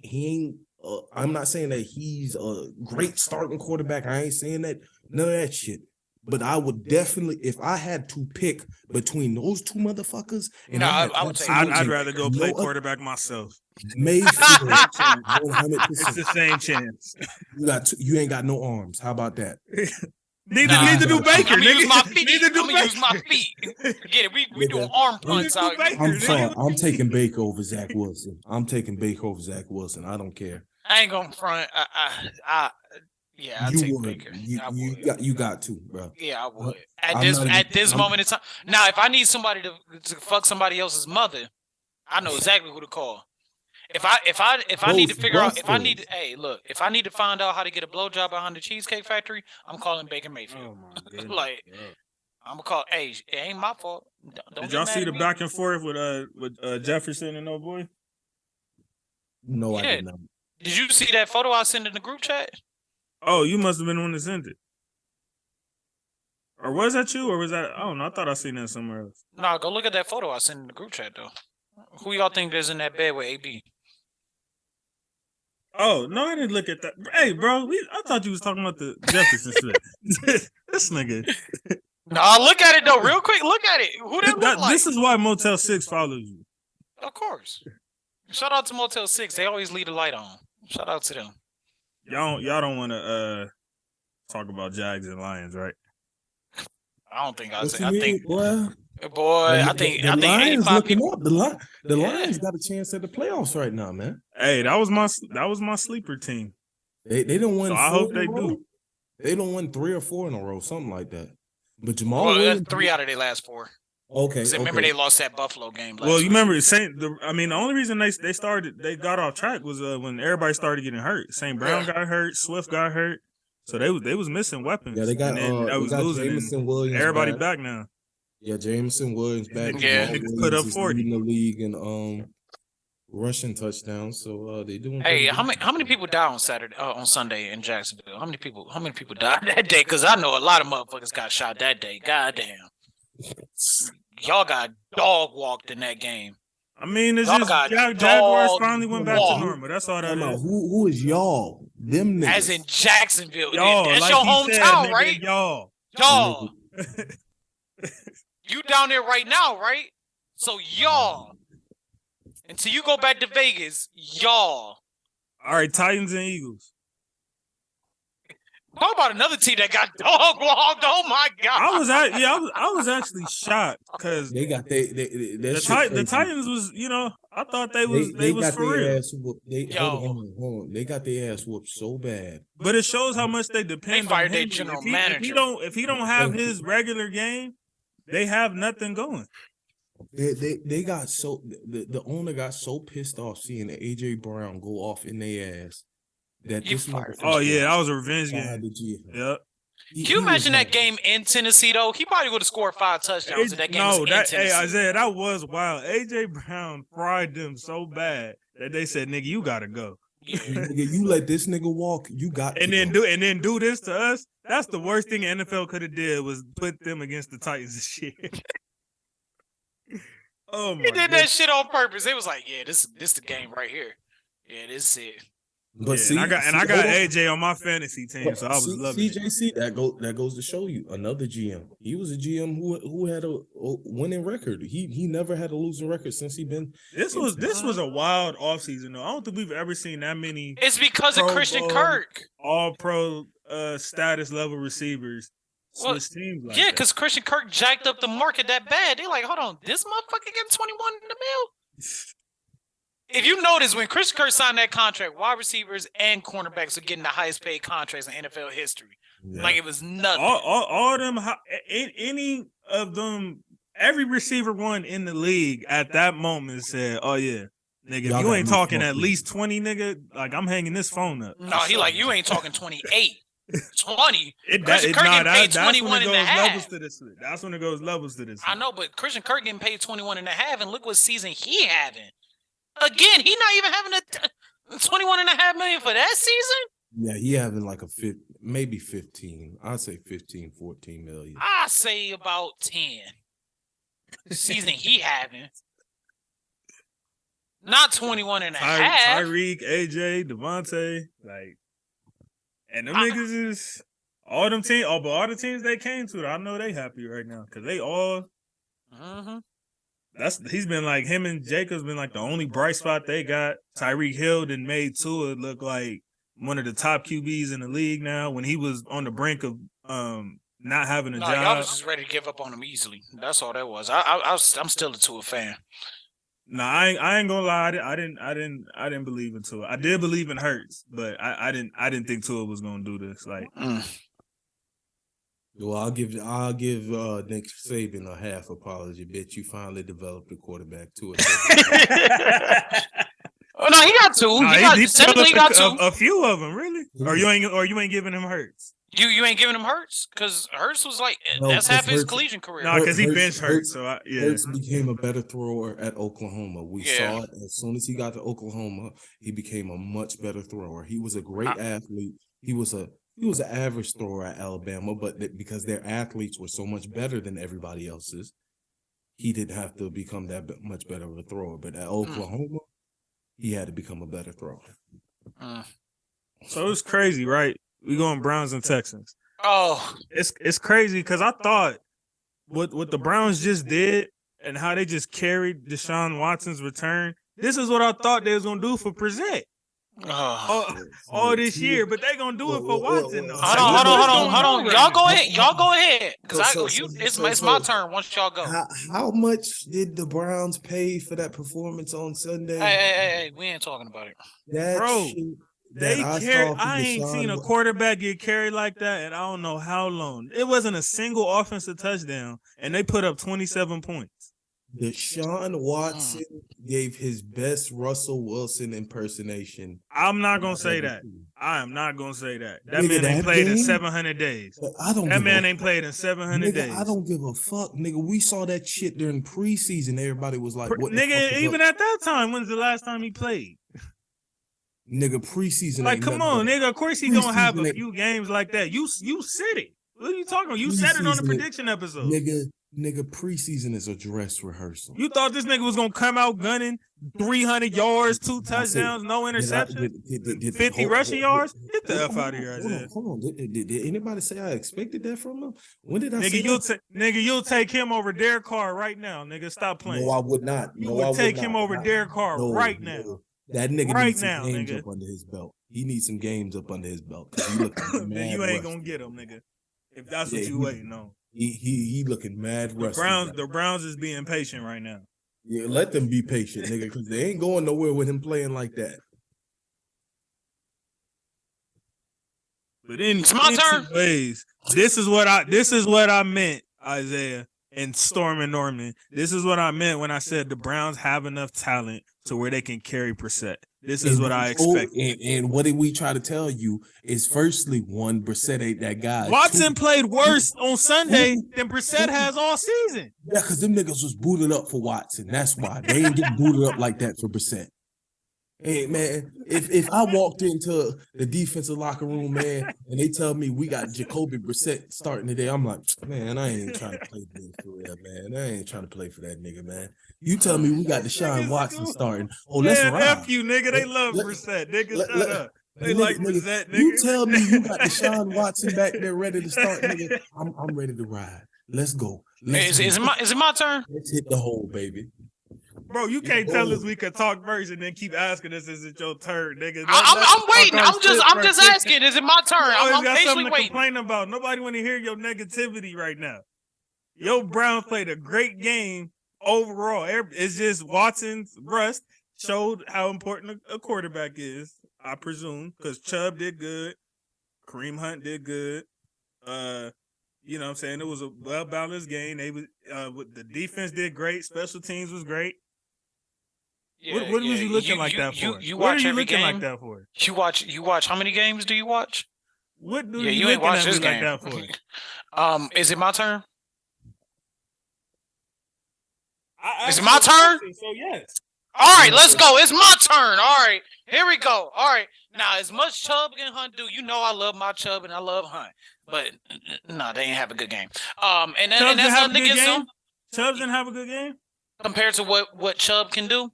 No, he did not have a good game. Oh, okay. You better say that.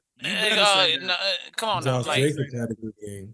Hey, ain't nobody. We'll get to your. You will get to your. Nigga, you think he's supposed to have a Josh Jacobs game every week, nigga? Yes, he's the best running back in the league. Best running back in the league. Kevin Stefanski. Who best you heard what the fuck I said. You heard best running back in the league this year. You heard what the fuck I said. Nigga, check yourself because it's Josh Jacobs this year, nigga. Until you get that fucking contract. Until you get that contract. Fuck out of here, nigga. Hey, Tyrell ain't lying. Tyrell ain't lying. That boy playing for his life. Once he get that contract. Hold on. Because I got something for JC ass too. Mr. Austin Eckler is better than fucking Josh Jacobs. He was. At that time, he was. No, the fuck. At that time, he was. Jacobs playing for a contract now. Shut up. Because I tried to tell you that he just had a better line. Eckler has wait, hold on. Eckler, do you know Eckler has still been the best fantasy running back in the league this year? Do you know Eckler has still been the best fantasy running back in the league this year? Why is niggas talking while I'm talking? Okay. Hold on, time out. It's supposed to be my turn anyway. No. Fuck that. Because I try no. Because you need to tighten up. Talking about Mr. Best running back in the league. That's Mr. Josh Jacobs with the most rushing yards in the league, which is more than Mr. Nick Chubb. More rushing touchdowns than Mr. Nick Chubb. More yards per carry than Mr. Nick Chubb. More yards after contact than Mr. Nick Chubb. More receiving yards than Mr. Nick Chubb. And more yards. Well, Chubb always sucked at receiving yards. Nigga. Chubb always sucked at receiving yards. Though. He beating him in all major 6 categories, nigga. Is we serious? Stop playing. Eckler's the best fantasy running back in the league this year, by the way. But go ahead. Okay, so Browns offense played like trash. He doesn't touch the fucking ball. Browns offense played like trash. Because of what, Tyrell? Look, Deshaun Watson is that y'all remember in school y'all used to do group projects and you had that one motherfucker that ain't did shit but still got an A. How he get an A? Who gave him an A? Because he won the game. Because we won the game. That's why he gets an A. Like this, the group project where the person don't do What shit, is your but problem? everybody get an A. But what is because your they was all problem? in group. He ain't played in 700 days. I have no problem with. I don't have no problem with Deshaun Watson in his R. Kelly freedom suit. Okay, I ain't got no issue with that at all. Okay, what I'm saying is this. All right, as far as from an offensive standpoint, okay. As far as an offensive standpoint, the shit felt more like a fucking loss than a win. We also know as Browns fans that if we would have played any other team in the league, and Tyrell means any fucking team, any other team in the league, we would not have won that game. The Texans fucking suck. Oh, no. I don't want to hear that from you, Mr. 7 Win. I don't want to hear that from you. I do not want to hear that. So here, okay. Now I do got some interesting notes. All right, I do got some interesting notes. If you're ready to hear this, you ready for this? You ready for this? Ready to hear this? All right. So look, the offense, as in the entire offense. Yes, I understand what you're saying about Josh Jacobs, but up until the ending of that game, the offense leads the league in rushing yards as a whole. That's Hunt and Chubb. Okay. What you say? Hunt and Chubb. Hunt and Chubb. And Chubb is, you are right. Chubb is sitting second in rushing yards, which he has 1,119, and he's also sitting in second in rushing touchdowns, which is 12. Okay. The Browns are now 6 and 7 all time against the Houston Texans and have won the last 3 matchups. And under Kevin Stefanski, the AFC South can't fucking touch us under Kevin Stefanski. We're 6-0 against the AFC South. We whoop everybody ass in the AFC South under Kevin Stefanski. The Texans are fucking, oh my goodness. That's the first time in Browns history that the team won a game without scoring a single offensive touchdown. Since when? No, that's the first time ever. The Browns, yeah. Oh, that's the Browns. I was about to say, the Browns, the teams that done that. Yeah, the team tallied three non-offensive touchdowns. Y'all ain't never had a defense like this, nigga. I told you that. My thing is this. If we would have played any other team but the Houston Texans, and I'm including your Rams in this shit, oh my God, we would have lost. Oh, we would have fucking lost. I doubt that. Oh, we would have lost. We had we got bailed out by Kyle Trash. We got Wolford and Bryce it still Perkins makes me mad that Kyle Allen threw a touchdown pass. We let that shit slide. Put some respect on John Wolford's name. That's the whole that nigga's terrible. I tried to give him a shit. That nigga is terrible. Fuck you, nigga. I'm going to stand on that, nigga. Nigga, come see me in Duval County about that nigga. It was a good. I was raving about him because he's the one that got us that seed in the playoffs. I think it was 2020 or 2019, one of them years. Or yeah, it was one of them effing years. And he tried to give it a go when Jared Goff had that broken thumb and spit, but that nigga got concussed and spit. But from what I had seen with the Cardinals game, I thought Wolford was decent, but what I've seen this season, that nigga's where he's at for a reason. Him and Bryce Perkins. Bryce Perkins might be worse. He get in there and try to be on his Justin Fields spit and just take off. Yeah, I see him through 15 passing yards. I was like, oh my God, he got to go. He got to go. Yeah, the Rams wouldn't have beat y'all right now, Tyra. Definitely not. Okay, then that's 2 teams. Any other team besides the Rams and the Texans, we lose that game. It was a good defensive and special teams win. We got bailed out by our defense. We got bailed out by Donovan Peoples-Jones. But I'm going to tell you this right now. We won that game, and that shit felt like a loss. We kind of going like, we know it was Russ, but boy, oh boy, that didn't look very. You ain't knock off you could have knocked off a little bit of Russ. He ain't knock off shit. What you mean? He had a 20-yard pass to Peoples-Jones. That nigga said he ain't knock off shit. He ain't knock off shit, nigga. He pinched the trick, nigga. He pinched the trick. That's the funniest shit I've heard all week, dog. What Russ did he knock off? He pinched the trick. I just told you. Look. He ain't using enough massage oil to knock that rust off, all right? So... Hey, I just want to see you keep this same energy when that nigga takes y'all to the AFC Championship. And I hope he does. But at this very moment, that same December energy, 7th, remember this. 2022 at 10 p.m. Eastern Standard Time, He ain't knock off no fucking Russ. And I hope that tune does change in the sake of my still effing Browns. with us next year, Which I you want know I you to will. keep that same energy in the AFC when we doing our AFC Championship preview. Why? All right? Why? Holy shit. That nigga said he ain't knock off shit. I don't understand this guy, bro. What the hell did you expect Watson to do? Isaiah, I'm not expecting Watson to be coming out there. I don't care how much practice you do. It's not an NFL defense. I'm not practice with the niggas until what? 3 weeks ago? I'm not saying that I'm expecting him to throw for 300 yards, but damn, 120-yard passing, you expect me to say he knocked off some rust? He was missing motherfucker. You can't hit Amari Cooper. He knocked off the rust by playing the game. Give him I say okay, I'm sorry. He knocked off a rush chip. Give him 3 games. Give him 3 games. You know how you know how you knock off. You know how you grab a metal rod and a one piece of rust chip fall off the rod as you grab a rusty metal rod? That's what that was. Just like one little piece of rust just fell off. Look, y'all niggas be forgetting these is NFL defenses. I don't give a damn how bad the team it's is. The fucking Texans. I don't care who you is, nigga. You was not about to go sit 2 years off and then just come back. I'm not expecting him to knock niggas up like that. It just don't work like that, bro. I wasn't expecting that, but he could have played a little bit better than that bullshit. Okay. What did you expect? Give me Watson's stat line for game 1. What did you expect? I expected at least 200 yards, my nigga. No, I wasn't expecting that. How many did you expect? Any interceptions? How many interceptions? He threw an interception. I expected. And that interception was horrible. I mean, he threw it right to the motherfucker. He just threw it to him. He was like, here you go. He was like, shit, I don't play for the Texans. I'm not gonna lie. I expected one more interception than what he got, but I expected 1 or 2 touchdowns. You expected touchdowns? 1 touchdown, little goal line touchdown. Y'all niggas expected touchdowns? I said goal line touchdown. Or 2. You expected a touchdown?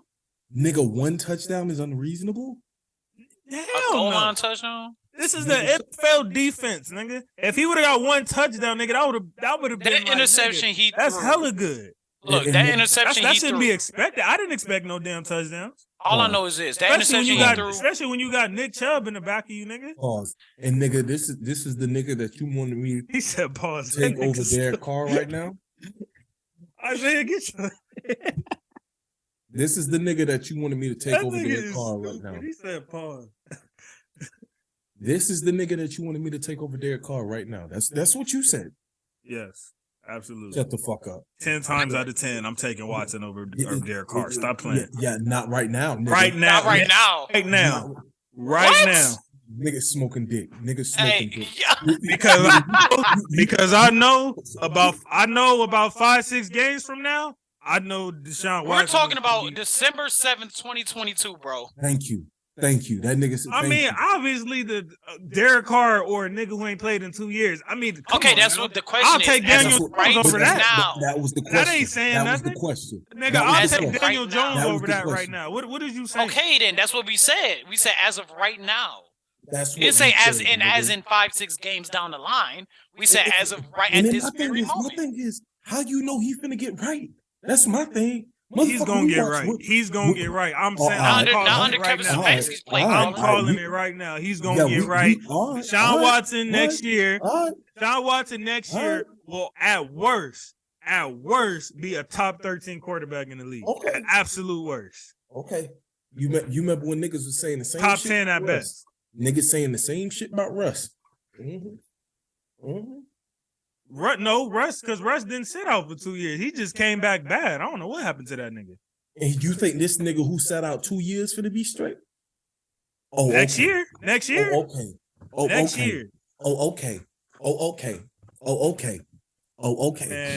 Commando, there's whatever Redskin, whatever the F they name is. The Communist Party. That nigga said the.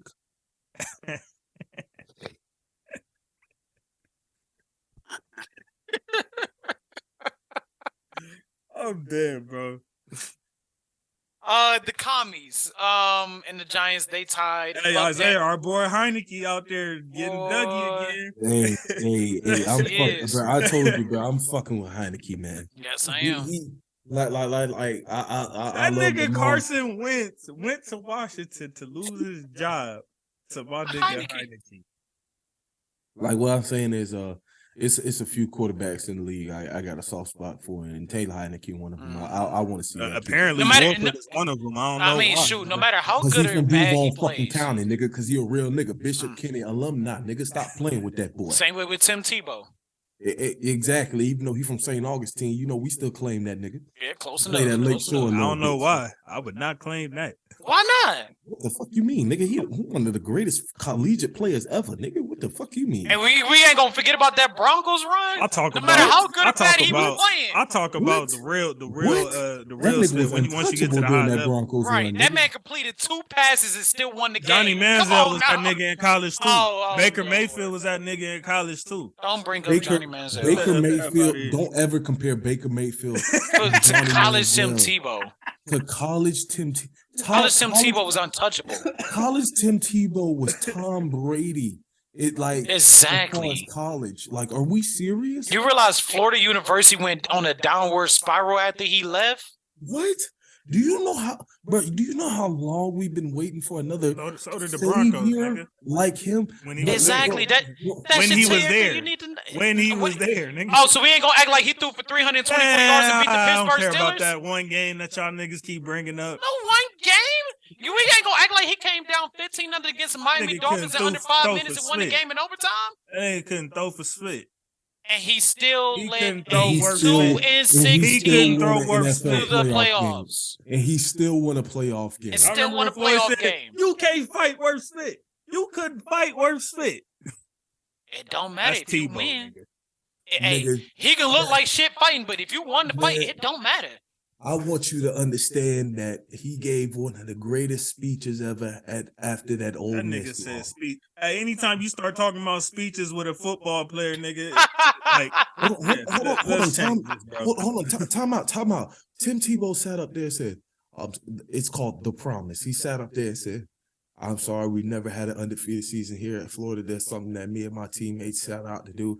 I'm sorry. What we did here this Saturday was just a complete disgrace. But I promise you, you will never have another player in the country work as hard as I will work. You will never see another player in the country push this team as hard as I will push this team. You will never see another team in the country play as hard as this team will. And I promise, God bless. And what did they do? He doubled down on that shit, went to the fucking national championship and ran through fucking Sam Bradford, who was the number 1 pick in that draft, mind you, and made that motherfucker look normal, nigga. He was out there, he showed that motherfucker how to play. Yeah, he was normal, nigga. What is you talking about? No, but at that time, Sam Bradford was the next considered Peyton Manning. Dead ass. They was regarding him as the next. Yeah, you remember. JC, you wasn't watching college football at the time, but that nigga was regarded. That nigga. He wasn't. Matter of fact, at that time, that nigga don't watch college football now. Right. So he don't understand. Like the last 3 quarters, like the top 3 as far as what people consider generational talents, it was Sam Bradford, Andrew Luck, and Trevor Lawrence in the last 20 years. Exactly. In the last 20 years, they was dick riding Sam Bradford like he was gonna be the next. But at the same time, let's be fair. He did get Jeff Fisher first. So I'm not going to completely blame his career on him. Now parts of it is on him, but he did get Jeff Fisher. I will say this though. 2 things about Bradford. One, Bradford did get a second contract. Okay, so he did get a second contract. And 2, if he wasn't regarded like that and was drafted in the second round, he would have had a successful career. Like he got that second contract, got paid more money. When he came out of college, like you said, those 3 recruits after Peyton Manning, he was regarded as he was one of them. He was one of them. Him, Andrew Luck, and Trevor Lawrence was regarded in the last 20 years. In the last 20 years, I swear, bro. That's no cap. And to be honest with you, so was to an extent, Vince Young was too. To an extent. And Jeff Fisher ruined him too. Oh my God, did he fuck him over? Vince, I remember my memory of Vince Young is him spoiling every young black kid in LA dreams when he took down USC. That was that. Who was they back at that time? The nigga with the why I dread. say Vince Young didn't have. Oh, as much that was hype. was it D'Angelo Williams? Was they back? Was they running back? Who was they running back in that I game? forgot who they back with, but Vince Was it Young Ricky? and that nigga. No, it wasn't Ricky. Ricky nigga. No, Rick. No, hell no. This nigga said Ricky. Ricky was drafted in '99. I'm tripping. Ooh, Ricky was having. I'm that tripping. nigga No, getting wasn't it? suspended No, for was it? weed and spit by that time. I want to Yeah, say no. I want to say it was Jamal Charles. I was thinking about relevancy. I wanna That's say- what I'm thinking about. I want to say it was either D'Angelo Williams or Jamal Charles. No, it wasn't. No, it definitely wasn't Charles. No, Charles was a little bit. I think Jamal Charles Charles was after that. 2005. You know what? Why we talking about the long? I know why we doing this. Again, I know why we doing this. He don't want to go. You don't want to go to the bake show. That's why. You don't want to go Look, that's baking. coming up. Are we sure? Hold on. Benson Cedric. Does that ring a bell? Oh, Benson Cedric, number 30. oh, Cedric Benson. Oh Yeah, yeah, Cedric Benson. yeah. Cedric Benson was a dog. Yeah. Oh, hey, rest in peace, Cedric. Rest in peace, man. He passed? He passed away like a couple of years ago. Wow. Yeah. That's crazy. I remember him. He went off and Vince Young went off. Hey, yo, Well, that's that one of the whole- craziest That draft whole stories in USC NFL squad, history. Like, it's crazy because all of them got a chance in the NFL just for being on that team. Like, Right, every Bush, last one of Liner. them. Even the backup quarterbacks and running backs got a chance. Mhm. Like, I didn't even realize Colt McCoy was on that team. Yeah, he was the backup. How fucking long was Colt McCoy in fucking college? Colt McCoy took over after Vince. He was there from 07 and he got drafted by the Browns in 2011. No, 2010. Excuse me, 2010. Oh, okay. So he redshirted that year and then Yeah, stayed and then, all 4 mhm. years. Okay. So when Florida was it? Yeah, Florida was it Florida against? No. Who did Texas play in that national championship game a few years later? I want to say it was played Ohio. Alabama. Ohio State. No, it was Alabama. played It was Bama. Alabama. And they got their drugs. They got that, and Colt McCoy was the starting quarterback. Yeah, And a that's lot why- of people, That's why and it's I would crazy think- because Colt McCoy had only 07, 08, and 09, right, in college. He became the winningest quarterback in collegiate football history until Kellen Moore broke that record. Okay. So, like, yeah, the same Kellen Moore is the offensive coordinator of the Cowboys right now. He has the record for the most winningest is the most winningest quarterback in college football history. So, yeah, Colt McCoy followed right afterwards, and yeah, that doesn't surprise me at all. I just felt like, damn, you was on the team in 05, 06 for that national championship game. Then you was on the team for 09 national. I was like, just damn, nigga, you was on the team for that long. It just felt like Yeah. a long time. all right, what's your thoughts on the Giants game though? They actually Oh, I forgot about I that. guess they're about to play again, either next week or a couple weeks, and they flexed it because of the playoff. I think, that's- yeah, I felt they like should. but I felt like that was bullshit because they flexed our game, which would also have playoff implications. Who y'all ain't got no playoff implications, nigga. That's why they Nigga, so hold on, time out. So we play y'all this week. Like I said, nothing is. Oh my God, they're going to spank the Rams. Oh my God, Baker's supposed to Bro, be they starting. finna spank our third stringers and Baker Hold on, time out, Mayfield. time- Like, Any- who hold- y'all gonna hold- brag hold on, about that? Firstly, any given Sunday, anybody can beat anybody. In this case, Thursday. Well, Thursday, exactly. And Yeah, secondly, exactly, nigga. It ain't Sunday, nigga. Y'all Hold on. finna wipe our nose. This shut is up, third shut stringers, up, nigga. shut up. Secondly, And if Next- you do lose, nigga, secondly, you nigga, next man up. Next man up. Next man Oh, I up. can't wait Next till man Raider up. Nation show up in Next man LA. I up. dare y'all to Next lose man that up. game. Next man Raider up. Nation in LA. Let's go. Next I can't man wait. I dare y'all to lose that game. If we Bro, if y'all we lose that bro. game, oh my God. What do you want me to say? You want me to like I'm not like I said there's slight life. I said we're not completely dead yet. I said like everything now at this point, everything has to go perfect. Look, the Commandos and Giants have a way better chance of making playoffs than y'all do. Okay, so They that's have why about they the want to. same- They they want have to about talk the to these same niggas. They chance want. as We us. want to. They- I would they have definitely about the rather same see that chance. than y'all niggas. They have the same chance as us. How? What you mean how? Nigga, they like 2-3 games over 500. You're 2-3 games under 500. We're only 2 games under 500. Okay, 2 games under 500, and they over it. Okay, and what is we talking about? Hold on. And did we not just beat the team that you was just so? We're not talking about that game yet. We ain't talking about that game. You know what? Yeah. Hurry up and get to that game, man. Fuck that nigga, man. Hurry up, man. Barkley, I hate you, by the way. Yeah, keep balling, Barkley, man. And then we're gonna talk about one of the best offensive fluent teams in the NFL, Broncos and Ravens. That nigga Russ is committing complete robbery right now in Denver. Did you see that stat that if the Broncos would have just put up 17 points a game, they'd be like 9-2 or 10-2 or some shit like that? Mm-hmm. That's crazy. 2 touchdowns and a field goal, bro. Like most of the time, like when you hear an offense averaging 17 points, like you like, all right, that offense is ass. Like, motherfucker, you can't even average 17, nigga. And I get that shit crazy. I get that you have injuries and shit, but bro, like in a day and age where offense sells, that's what I'm saying.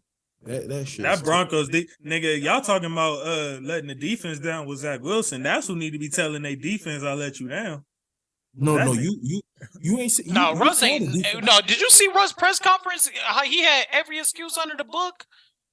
He had every excuse and used every single one of them motherfuckers. Yeah, he gotta justify all that bread they just gave him. Boy, I want to see one of them defensive players smack the fuck out of him. That's what I want to see. They close to it. They close to it. That's if they haven't already. They could have just kept it. We done all seen that clip. I know that nigga got slapped upside the head at least once. That shit was funny as fuck. Like, damn, go score some fucking points. And Russ is like, I will. Let's ride. Hey, y'all notice something though? I want to see if y'all notice this. The last 2 times a bad team went to London where the coaches were like rumored to get fired, before the London game, if they came back and lost, they won that fucking game. Why motherfuckers can't get fired in London? Like, just Hackett. No, I'm sorry, but Nathaniel Hackett should have been fired day 1. No, Nathaniel Hackett should have been fired day 1. Again, 3 minutes, 20 seconds left. You got 3 timeouts, and the best you could do is a 65-yard field goal. And 1 timeout burned. He should have been fired then. And it's kind of funny because I still have the so when they did the schedule release. Hold on, speaking of Nathaniel Hackett, my bad. I'm sorry. Did you see what he said in the press conference? So they mentioned him. Yeah, so the Broncos have lost to the Chiefs 13 times in a row. You know what this motherfucker said in response to that? I mean, that's the past. We just got here. Nigga. Wow. Bro, if I'm the owner of the team, I would have went and snatched his ass off the stage and said, get out of my facility. That's the past. Motherfucker, you here to change that shit. What the fuck you mean you just got here, bitch? But Nathaniel Hackett is just, bro. He's a hack. Like, he's living up to the name. I got my grievances with Josh McDaniels. I'm still not like up here. He's the guy, but damn, I'm glad I ain't stuck with Nathaniel Hackett. Right? Oh shit. Nathaniel Hackett, boy, I ain't gonna lie. Josh, you need to call Nathaniel Hackett because he getting you some brownie points. That's probably why he still got some job security. Yeah, that motherfucker is terrible.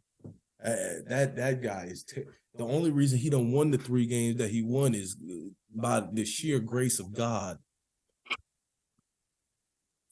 Yeah, they need somebody to just put some points up, man. They changed their whole season. No, it's over. Whether it's a coordinator, whether it's I don't know, Russell snapping out of whatever phone key in right now. No. Put falling off in Sierra. You know what? I don't know. Oh, you know what? Sierra could be getting her. Sierra could be,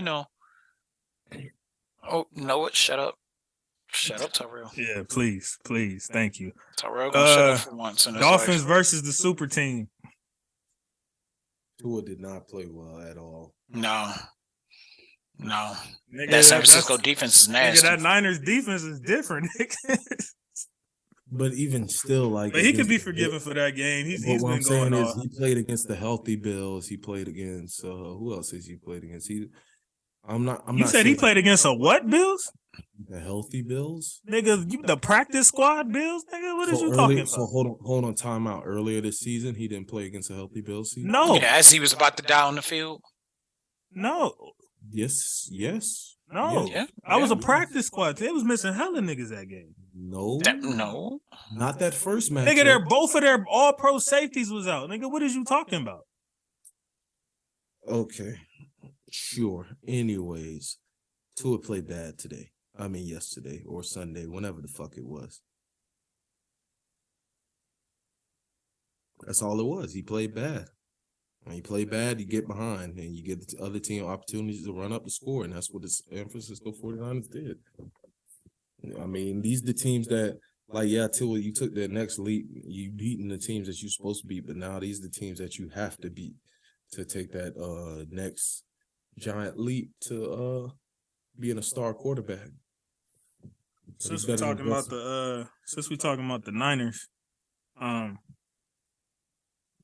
looks like Purdy is supposed to be the Brock Purdy. Yeah.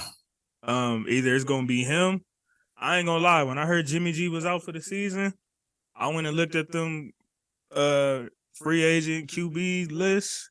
That spit was looking real nasty. I ain't even gonna lie to you. I think one of the best names I seen was Blake Bortles, just to show you how terrible that list was.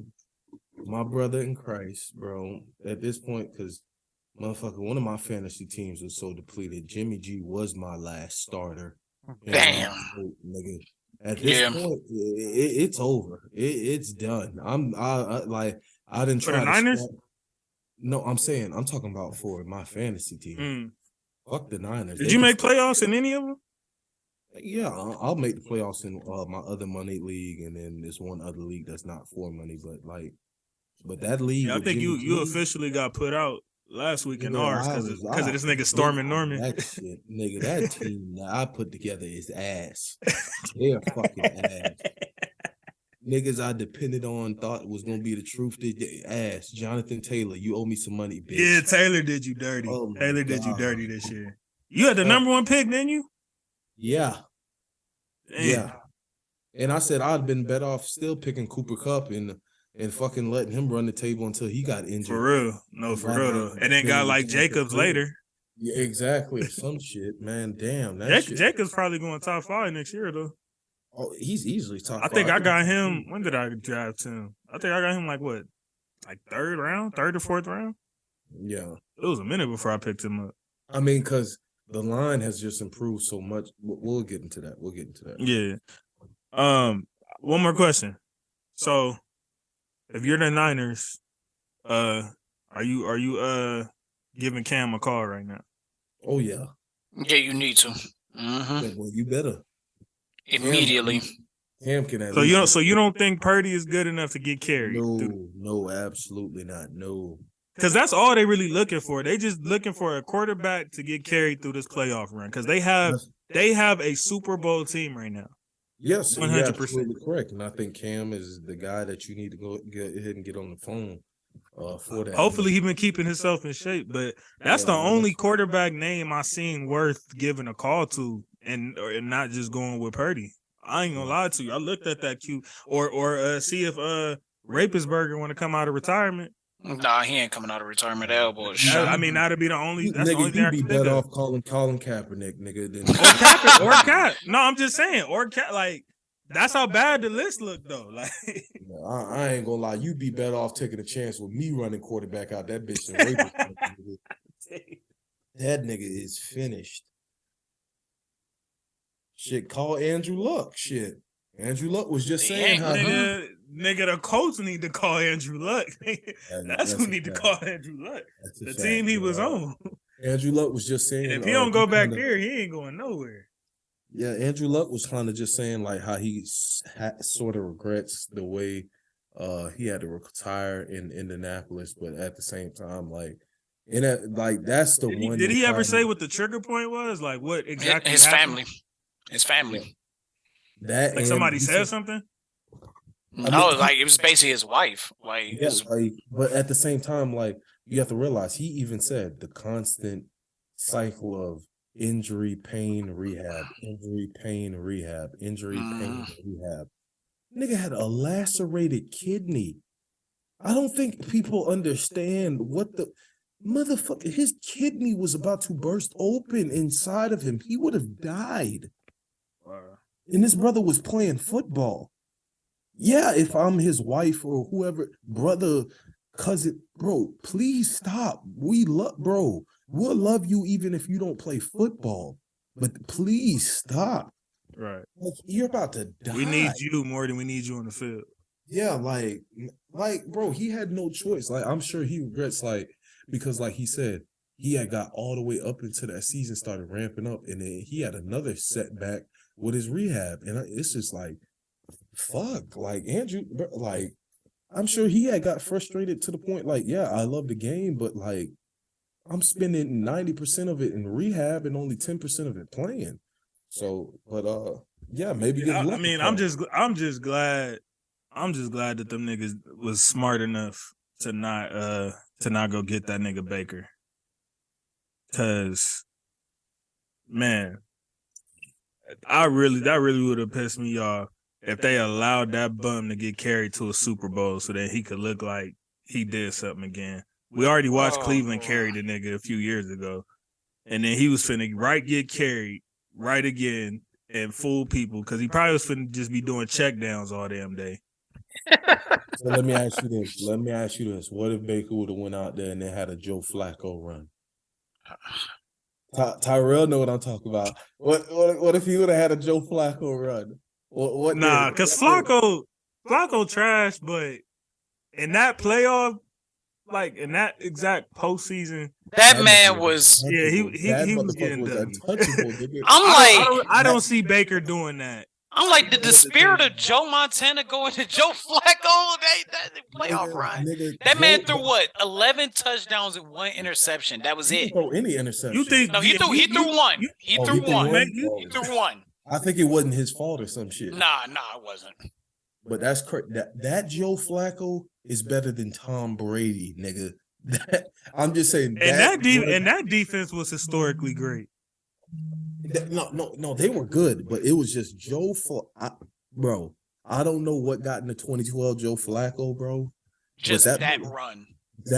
I'm just saying that specific. You know what I think it is. The greatest quarterback. You know what I think it is. I think Ray Lewis is like, if you don't perform well and give me that Super Bowl on my way out, I better not see you in that nightclub, boy. What? I better not see you in that nightclub. You stay out the nightclubs if we don't go to the Super Bowl. Yeah. So what if y'all are the Niners? What do you do right now? No, I call one of them. Pray to Jesus Christ. I call one of those. This is one of the most spitty positions to be in. You have everything in line to win, and all you need is just. You don't even need a great quarterback. You just need a decent, solid quarterback to just ride the waves. Yeah, I'll call Ryan Fitzpatrick, see if he can come out of retirement. What if Washington drops Carson Wentz and they go get him? No, they ain't dropping Carson. Absolutely. So Carson Wentz not getting dropped. Is Brissett getting dropped, Tyrell? No, Brissett's not getting dropped. Who's other backups that can get dropped? Carson Wentz is ass. That's it. Fucking ass. He would not want that. He don't want Brissett to get carried. Nigga, Carson Wentz is ass. No, he's about Carson Wentz. Brissett could do it. If he was to get dropped, Brissett could do it. With that team, he can. You know what? Carson Wentz is so ass. I believe in Brissett more than I believe in Wentz. Nah, if you put Wentz on that Niners team, I can see them carry. I can see them carrying him. So he ain't had the number one defense with the Colts. He did, but he didn't have offensive weapons like he do. Ain't Like had the he number one do rusher in the Niners. league. He ain't had the number one rusher. He ain't in no the receivers. Bro, get the fuck, bro. I don't give What? a What? fuck. Wait, what? Wait, what? Nigga, you are making so many excuses for this sorry ass dude, but he sucks. Bro, he fucking sucks. This nigga sucks, bro. Who's another backup that could get dropped? But why would somebody drop their quarterback to help the Niners, though? Is what I would want to know. Right. See, and that's the thing. I think the Panthers did that because they was trying to make the Niners worse. They was like, nigga, that don't help them. They wouldn't have did that if they knew Baker was worth anything. Hey, and this is how you know Houston really didn't want Baker, because Houston would have beat everybody at that on the waiver wire, and they was like, yeah, we gonna stick with Mills and well, you damn right, nigga. They need to keep losing. They trying to get CJ or Bryce or whoever. They better not go get CJ Stroud. They're gonna be fucked if they get CJ Stroud. Oh my goodness. CJ Stroud is not that motherfucker. Man. Seahawks and Rams.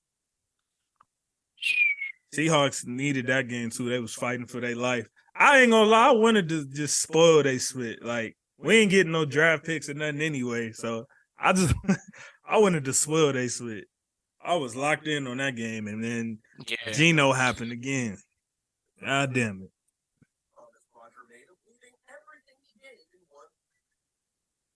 Hey, I think if hold on. Fuck up. God damn.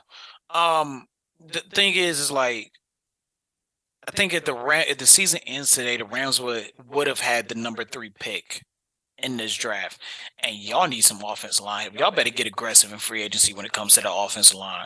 That offensive line, I mean, we still got a couple niggas that's hurt though.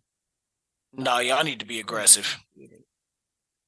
Nigga talking about a couple niggas who hurt. Y'all was ass. Nigga, Brian Allen been out the whole damn season. He just came back like a game ago. Y'all offensive line was bad before that nigga got injured. We had Whitworth, man. Yeah. That just tell you everything you need to know about that offensive line. That Whitworth carried a 40-year-old man carried that offensive line. That tells you everything. That's fucking crazy, bro. That nigga retired in that offensive line. I went straight to shit. Retired to get that Amazon Prime bag. That mother, bro, like, do you understand? That motherfucker had Todd Gurley, Cam Akers, all them niggas. Obviously, Todd Gurley built different, but he had every. They used to switch out running backs, not miss a beat with that nigga was there. Now, nigga, what's his name? We had what was that nigga name? It was that big nigga on the Super Bowl run. I want to say like Eric Henderson or something like that. Oh, you remember I'm talking about? It was that big swole nigga. Yeah, I never heard from him again. Was it CJ? Was it CJ Henderson? No, CJ Henderson is a cornerback for the fucking Panthers. Oh yeah, I'm about to see it right now. Shoot, y'all, everybody forget about Zach Stacy at one point. Shoot, helped carry his ass too. I kind of feel bad for Zach Stacy. What the hell happened to him? No, it wasn't Malcolm Brown. Hold on, because this been bugging me. I know who you talking about, because when Gurley went down for a little bit, he carried the whole load. Yeah, he did. And even when Gurley came back, right, he was kind of like running him more. I remember McVay was pissing me off because I was wondering why he kept running him over Gurley, but I didn't realize Gurley was like, I didn't realize it was that bad. What was that dude's name? Sure, I bet you McVay standing on that sideline with that half broken jaw. Like, damn, I really should have went to Amazon. It was C.J. Anderson. Thank you, C.J. Anderson. Yep. I knew what the fuck I was talking about. Made me doubt myself. All right, who's next? Let's see. The Dust Bunnies on my TV. It's more entertaining than that Monday night game. Oh. Chargers and Raiders. So it's crazy. Like, I don't know what it is. These niggas love shredding the Chargers' playoff implications and chances. Like, it's crazy. No matter how good these niggas who want to go first? Because you know I'm going to take a minute. It's about damn time Devontae Adams woke the fuck up. Hold on, about damn time. You heard what the fuck I said. He been top 5 in yards, been top 5 in catches, been top 5 in receiving. As far as being a total game changer, Adams laid some eggs this season. Isaiah, laid some eggs. The only egg he laid was during that fucking fiasco in New Orleans. Y'all niggas and the Cardinals. And the Cardinals. He had like 12 yards or 13 yards? Yeah, 12 yards. What dick do you smoke, nigga? What dick? What I'm about to see? I'm about to look right now. Smoke. Yeah, somebody go look up his game log. Let's go look at it because when you see that eye test. What you talking about when you see that eye test? Yeah, look. Please look at it. Because we wasn't acting like. Yeah, I was right, nigga. He had 12 yards against the Cardinals, second game of the season, but he had a touchdown. No, we're not gonna sit here and act like he had 12 yards, nigga. He still had a touchdown. What is we talking about? And then he had 36 against the Titans the next week. With a touchdown. And then he had 3 yards against the Saints. That's three laid eggs, nigga. Once like again, I said, three laid eggs, nigga. 2 of those games he had touchdowns, so there's no laid egg there. Secondly, once again, I said I admitted the New Orleans game he laid an egg, nigga. So what? And secondly, the New Orleans game ain't his fault. Derek Carr played like complete shit. They didn't even get the ball past. So when he ball is him, but when he play like Smith, it's because of Carr. Get the F out of here, Isaiah. Nigga, how fucking dumb do you sound? So do you watch our games? Do you watch our games? I absolutely do, to laugh at y'all. Obviously you don't. To laugh at us, you should be laughing at the fucking Rams in the way y'all look. We hurt, nigga. I ain't tripping. Our season been over. We hurt, nigga. No. Ain't nobody trying to hear that shit. We hurt, nigga. Shut that shit up. Ain't nobody hearing that shit. Like I said, nigga, that nigga had been balling this year, been doing his thing. If you watched either of those 3 games, once again, the motherfucker be open. Just this last game, even though he had 177 yards, he should have had 250 because there was a pass where he was wide open and Derek Carr still threw it out of bounds for whatever reason.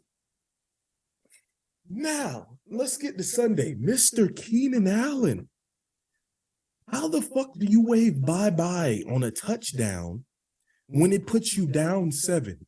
That shit made no sense. You tried to emulate what Devontae did to the Broncos, but you're not him. You're not him.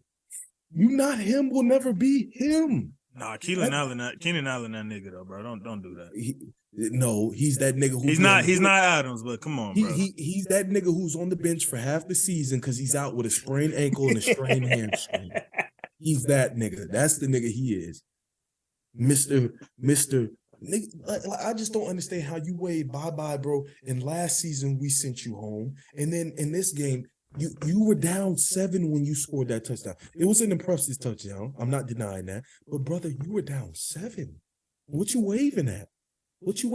Another beautiful game from Josh Jacobs once again. The offensive line is shout out to my fantasy team.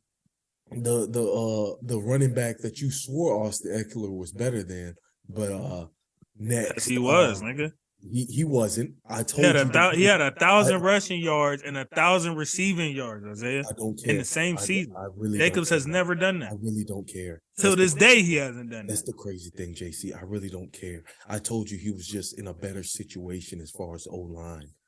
Half of the running game is your O-line. Jacobs is having a career year because he's trying to get that career bag. That's all that's going on right now. As soon as he get that bag, that nigga gonna go back to normal. So the last 2 years, Derek Carr wasn't among one of the most sack quarterbacks in the league. We didn't have one of the worst offensive pushes in the league. As it looks right now, he probably ain't coming back to y'all. So he probably gonna be going through the same spit depending on where he go. I said this year they're gonna have to franchise tag him. That's the only way that you'll keep him. And that nigga finna sit there. He ain't finna play. He's a running back. Nigga, you think he finna play on a franchise tag? They can't afford that. Yeah. That nigga will probably play on a franchise tag. He better not Le'Veon Bell this shit. He better not do that. What I'm trying to tell you, once you start getting fined and then, you come out like Le'Veon Bell going to the Jets. Bell got paid, though. Yeah, he got paid. Yeah, and he played like shit. Nigga, that's because that Jets line was god-awful. Okay, What y'all talking about? yeah, exactly. And Jets fans will tell you that they never blame Le'Veon Bell for that. That's the point. And that's the Hey, point. And what all I know happened? is he came out with a shitty ass rap album. That's all I know. And then what happened? And then what happened? His contract got cut short, and he didn't get all that money. Like I said, not saying that Josh Jacobs don't deserve his money, because like I said they should have picked up the 5th-year option when they declined it. I was like, what are y'all doing that for? Now he finna ball out and be more expensive. And what happened? Here you have it. Balled out. But you even saw at the beginning of this year, what did you say? That nigga is running behind a wallpaper line. They weren't getting no push. This line has vastly improved. And that's partially why he's at the top of the league in rushing this year and having a career year. It's Right. also that he does want to get paid and that he has that extra motivation and stuff, but this line has improved vastly. Derek Carr's play has improved during this win streak that they're having. They now want to play like they should have been playing from the fucking get-go. Like, I'm not even gonna lie. No, for real. As soon as Isaiah said, you know what, F it, we just finna tank for this number 2 pick. As soon as he said that, these niggas start falling out of control. Started winning. They start looking like they shouldn't even be on the same field as some of these niggas. Back-to-back weeks with flea flickers and shit. And I'm just like, where the fuck was this? Where was this at the beginning? Back-to-back OT wins. And then y'all push the Chargers playoff implications back further. Like, y'all niggas, that's crazy. That's what I'm saying. And now they put themselves in a position where y'all know Ragu all of a sudden want to start texting me. Oh, when y'all filming again? All of a sudden, yeah, I'm finna blast that nigga. He said Ragu just started texting his ass. All of a sudden, when y'all recording. But yeah, like I said, now they put themselves in a position where if they win Thursday, okay, now you can really say they have a chance at the playoffs. You're at 6-7. You have games against injured 49ers team, the Patriots, and Tyrell, let me ask you something. What's up? If some miraculous, crazy, miracle way the Raiders make playoffs, you know what chances is you giving them? I ain't gonna ask Isaiah. I'm gonna ask you. Oh, it's a 5% chance that they make playoffs right now. No, they made the playoff. I'm saying the percentage of them winning a game. If they make it, how far do you see them going? If they some miraculous way make it, probably depending on who their wild card team would be. It'd probably be the Bills. Yeah, they ain't making it far. That's what I said. That's why I said one and done. Like I said, if it's like, so I'm sitting here thinking of the division leaders, right? Because you got Kansas City, Buffalo. Chiefs would have a bye, so it would be the Bills. Who else? No, it's Cincy. No, I think Ravens still. Hell no, Ravens. I don't even think they lead in their division. Well, I think they're tied with the Ravens. Ravens got it'd be them in the Titans, Baltimore, Cincy. If the Raiders get the 5, yeah. If they're 7-5 though, they still lead the AFC South. Well, do you know how shitty the AFC South is? No, I'm saying I'm saying we're talking about overall AFC right now, right? Okay. Yeah, but I said depending on their opponent though. Yeah, if they play Buffalo, it's a wrap. The Ravens have a better record than the But the Ravens might not have their main guy. Ravens? The Ravens are like what, 8-4? Right, and they're about to lose that. They're about to lose that lead. So it's possible y'all could see the Ravens. That's what I'm. A Lamar Jackson-less Ravens. I put the Raiders up against. He's not out for the season. No, he's not out for the season, but he's out for a good chunk of time. That's enough time for and the Bengals are only you seen what Huntley. The Bengals are 8-4. You seen what Huntley was doing last year when Lamar was out. He was out there. Okay, and they had a division lead, and Lamar went out around this time last year. Whoa.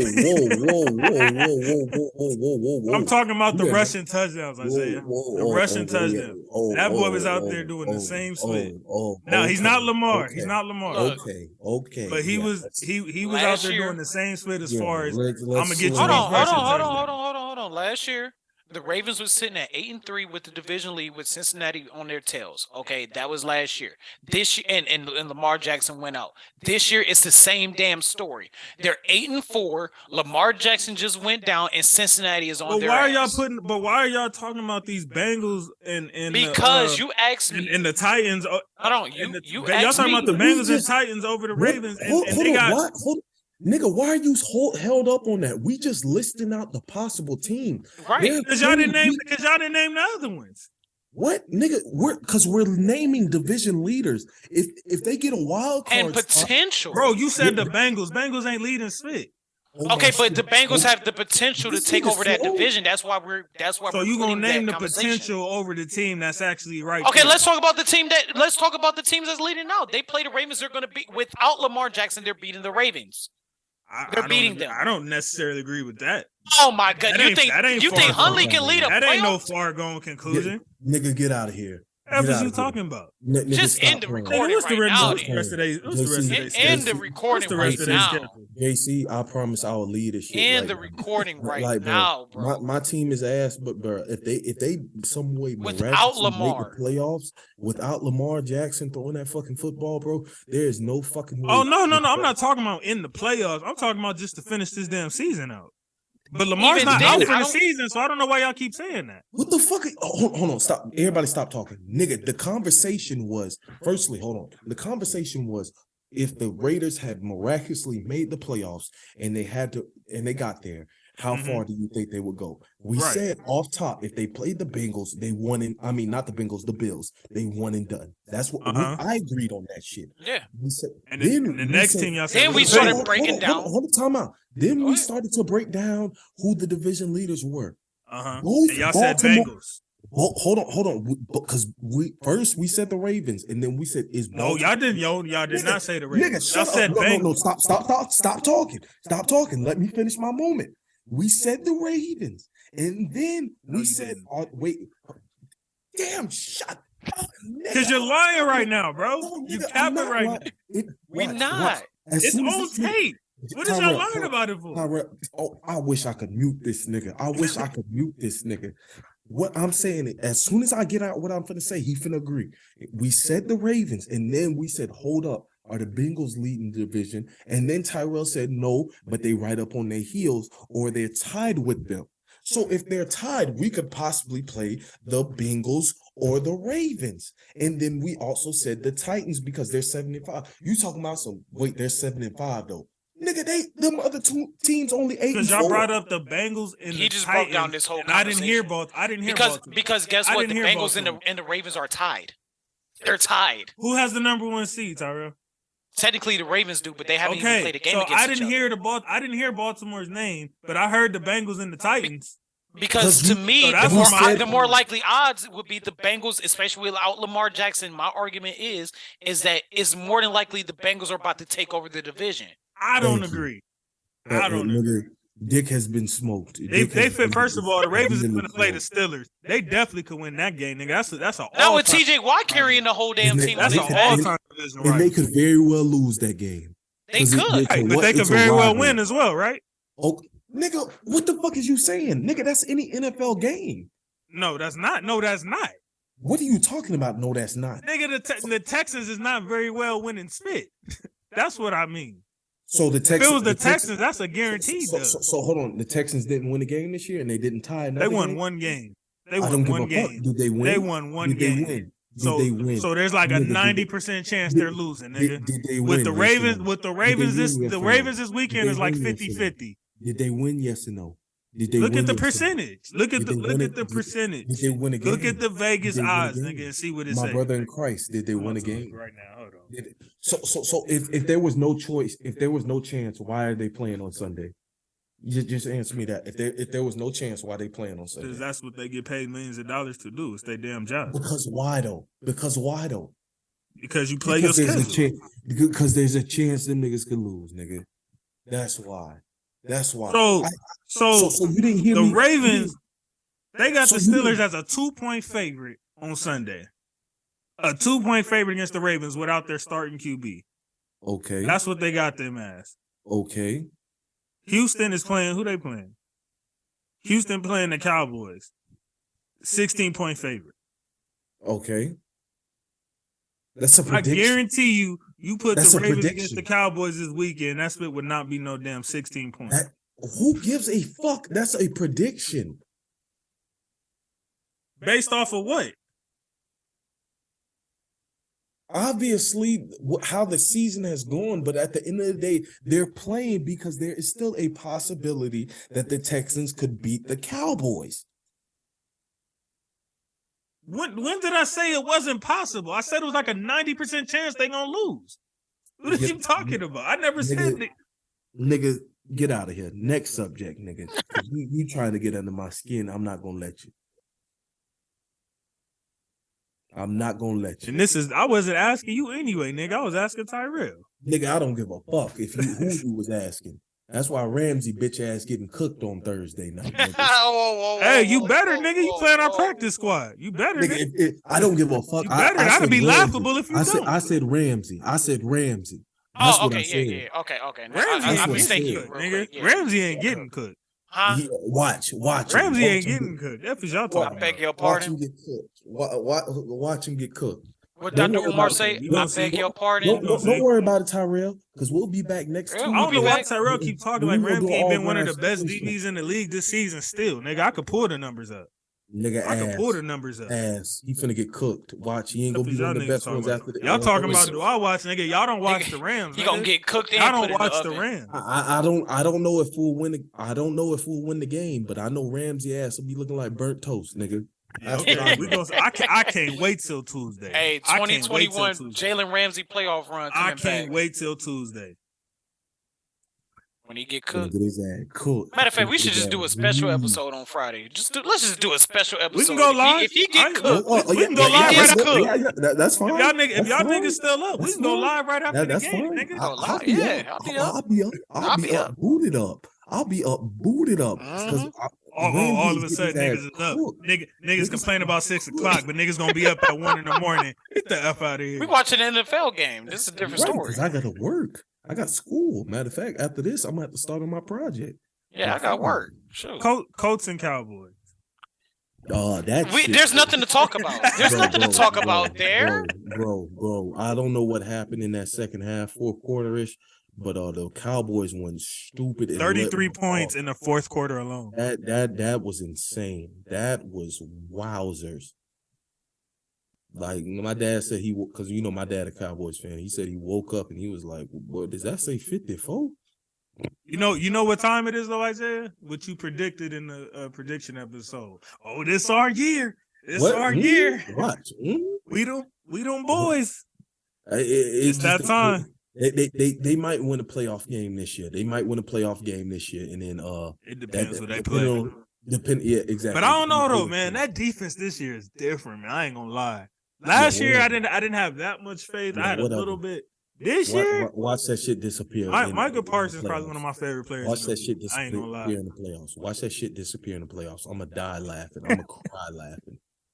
These niggas 9-3. Let me see what them NFC standings looking like. Let me see something. They should be in that fight. Because I forgot they got the Eagles. Let me see something because they not even number 1, so I know they going wild card. Yeah, they in the wild card. Unless the Eagles just have like a meltdown. Yeah. So you got the Niners they could be looking at. You got the Vikings could still technically get the bye. They might play the Bucks. What if they play the Bucks? What happens?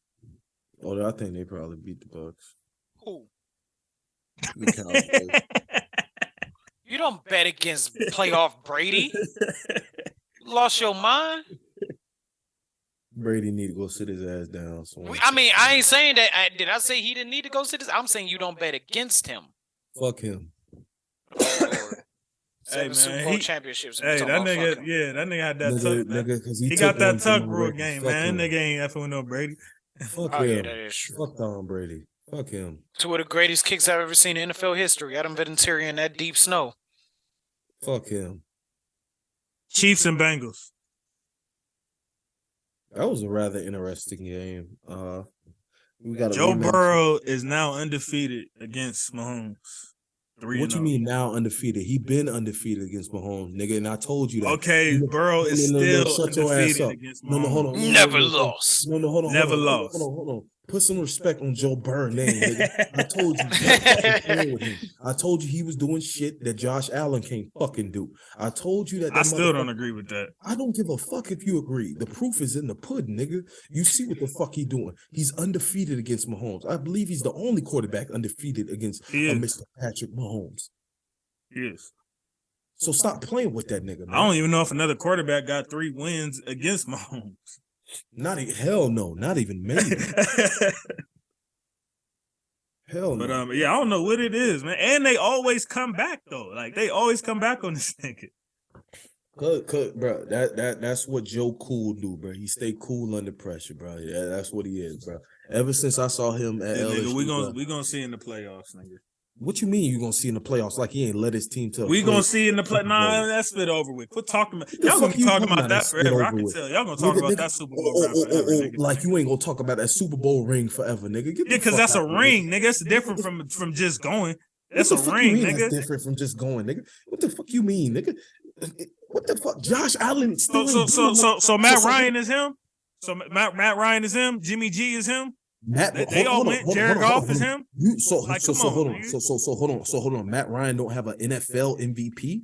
Matt Ryan don't. That's what I'm saying. Matt Ryan. Okay, what about Jared Goff?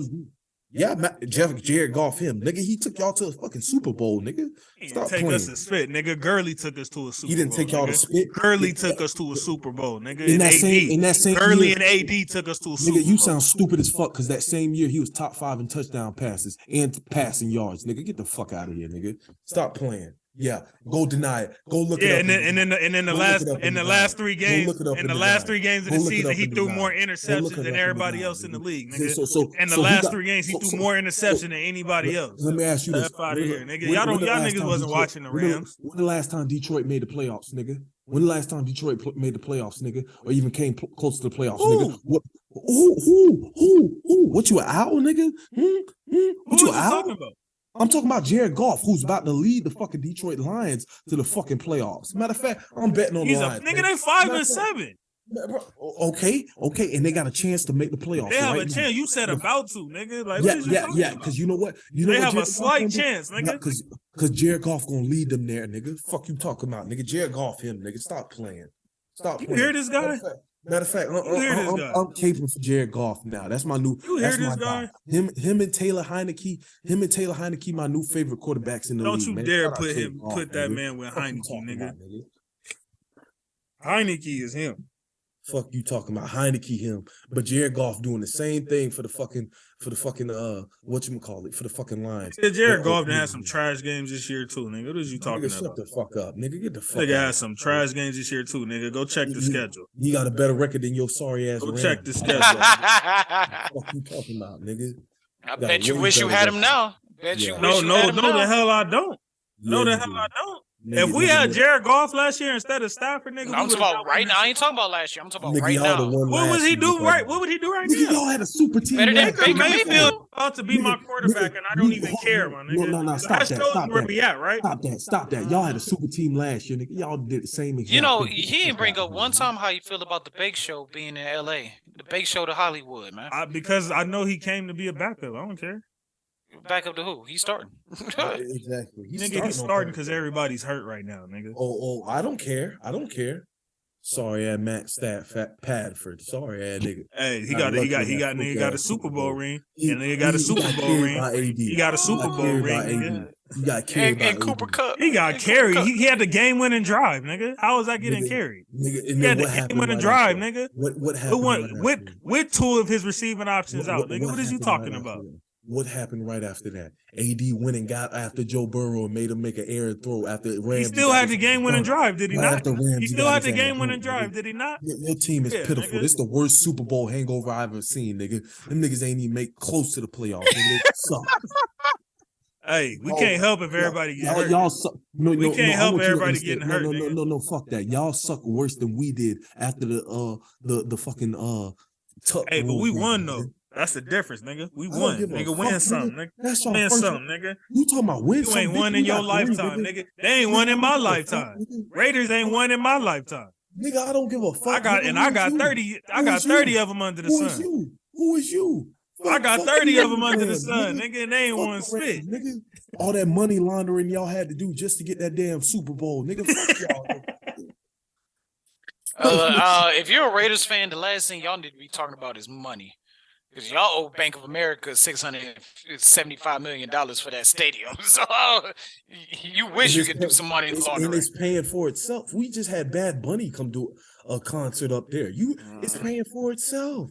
All the shows that come through Vegas, they had BTS come do a show up there. You know they made bank off that. The Korean the K-pop. Oh, those weirdos. Okay. You know that what I'm saying is that's why they, bro, in Oakland, bro, they could never get renovations or get a new stadium because things like that wouldn't come. Yeah, Oakland don't give a fuck. They got way too much stuff coming through Vegas. Man, that shit paying for itself at this point. Nah, what Mark Davis need to do is he need to take that money and go get a fucking barber because that haircut ridiculous. He need to take that money and go get some defense. That's what he need to do because Max Crosby. What about Chandler Jones? This past Sunday, Chandler did impress me with what he did. He got 3 sacks, 11 pressures, 5 QB hits, but that's what we've been needing all season, my brother. Not once you 12 games in, motherfucker. Like now that we needed that shit in week 2, my boy. Like, come on now, keep it going, hopefully. But no, he got scared going against his former team in the Cardinals. So, just 2 of the things that happened yesterday. Brady passes Peyton Manning for the most game-winning drives ever, and if I'm not mistaken, it's the first time ever that the Saints blew a 13-point lead in the 4th quarter. Wow. He finally got the Saints because the motherfucker usually be losing. The Saints and the Dolphins for him, I don't understand why. It's always his kryptonite. Bro, when their garbage is all outdoors, he still loses to them for some. I mean, this time he didn't, but like, and of course, he's beat the Dolphins, but like, you know what I'm saying? It's a struggle to either beat them or he loses. I don't know why. It's the same way with Peyton Manning and the Chargers. For some reason, Peyton Manning was like, yeah, when he was with the Broncos, yeah. And even when he was with the Colts, like when he was with the Colts, he, like look at his numbers against the Chargers. Like some of it might be padded up just because of the fact that he had some good games later on down the line, but like it was a lot of times that he lost a playoff game against the Chargers. The Chargers ended like 2 of their undefeated streaks with him being the quarterback. I mean, it kind of happens to all the great quarterbacks. It's that one team that gets them. I think Joe Montana's was either Minnesota or the Giants. Always kind of had his number for whatever reason. All the greats just kind of have that one team or a couple of those teams where it's just like it don't matter what it is. Who Frauders is? Yeah, we know who that frauds is. No, that's just the NFC Championship game.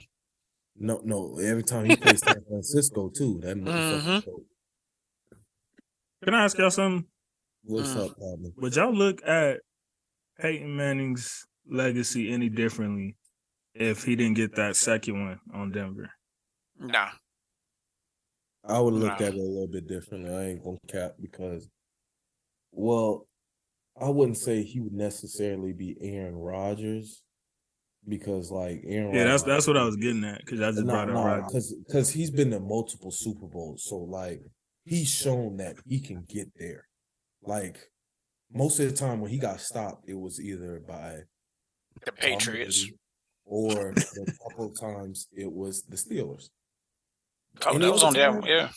Any other time, he made the Super Bowl. Like, so that wasn't the problem. Up until if he didn't win, to be honest with you, that question would be more so. My viewpoint would change more so with Peyton if he didn't win that first Super Bowl ring. Because prior to that first Super Bowl ring, everybody was like, "Well, you really can't do it, bro. Like you great in the regular season, but you can't do it." And then he did it. And it's like, okay, but that second one, it was like he barely played that season. Like he played like half that season. Brock Osweiler held shit down out of all people, and then he just came back and was just like, I got know, this but great still, defense. but still, it did add because like that bad taste in fans' mouths, if you will, from that Super Bowl against Seattle when they got throttled, nigga. Oh my god, that's a nice way to put it. So throttled. Like, so I felt like that Super Bowl kind of took in place for that Super Bowl, if it makes sense. Like, yeah, he definitely got carried in that Super Bowl. But during that season, we all know Peyton Manning was lighting up defenses like nobody's business. Yeah. Last thoughts on Week 13? Getting close to the playoffs. Hope y'all fantasy teams are doing solid. I'm third in the league in one, and then I'm like top 2 in another one, so I'm set to get a bye. Yeah. But I gotta take care of this week. This is the last week. The one league I'm leading in, they don't have a bye week for the playoffs, assholes. So it's 14? Only 4 teams make it? Mm-hmm. Yeah, even if they had that, I would have made it, but but right. I mean, the thing is like the season.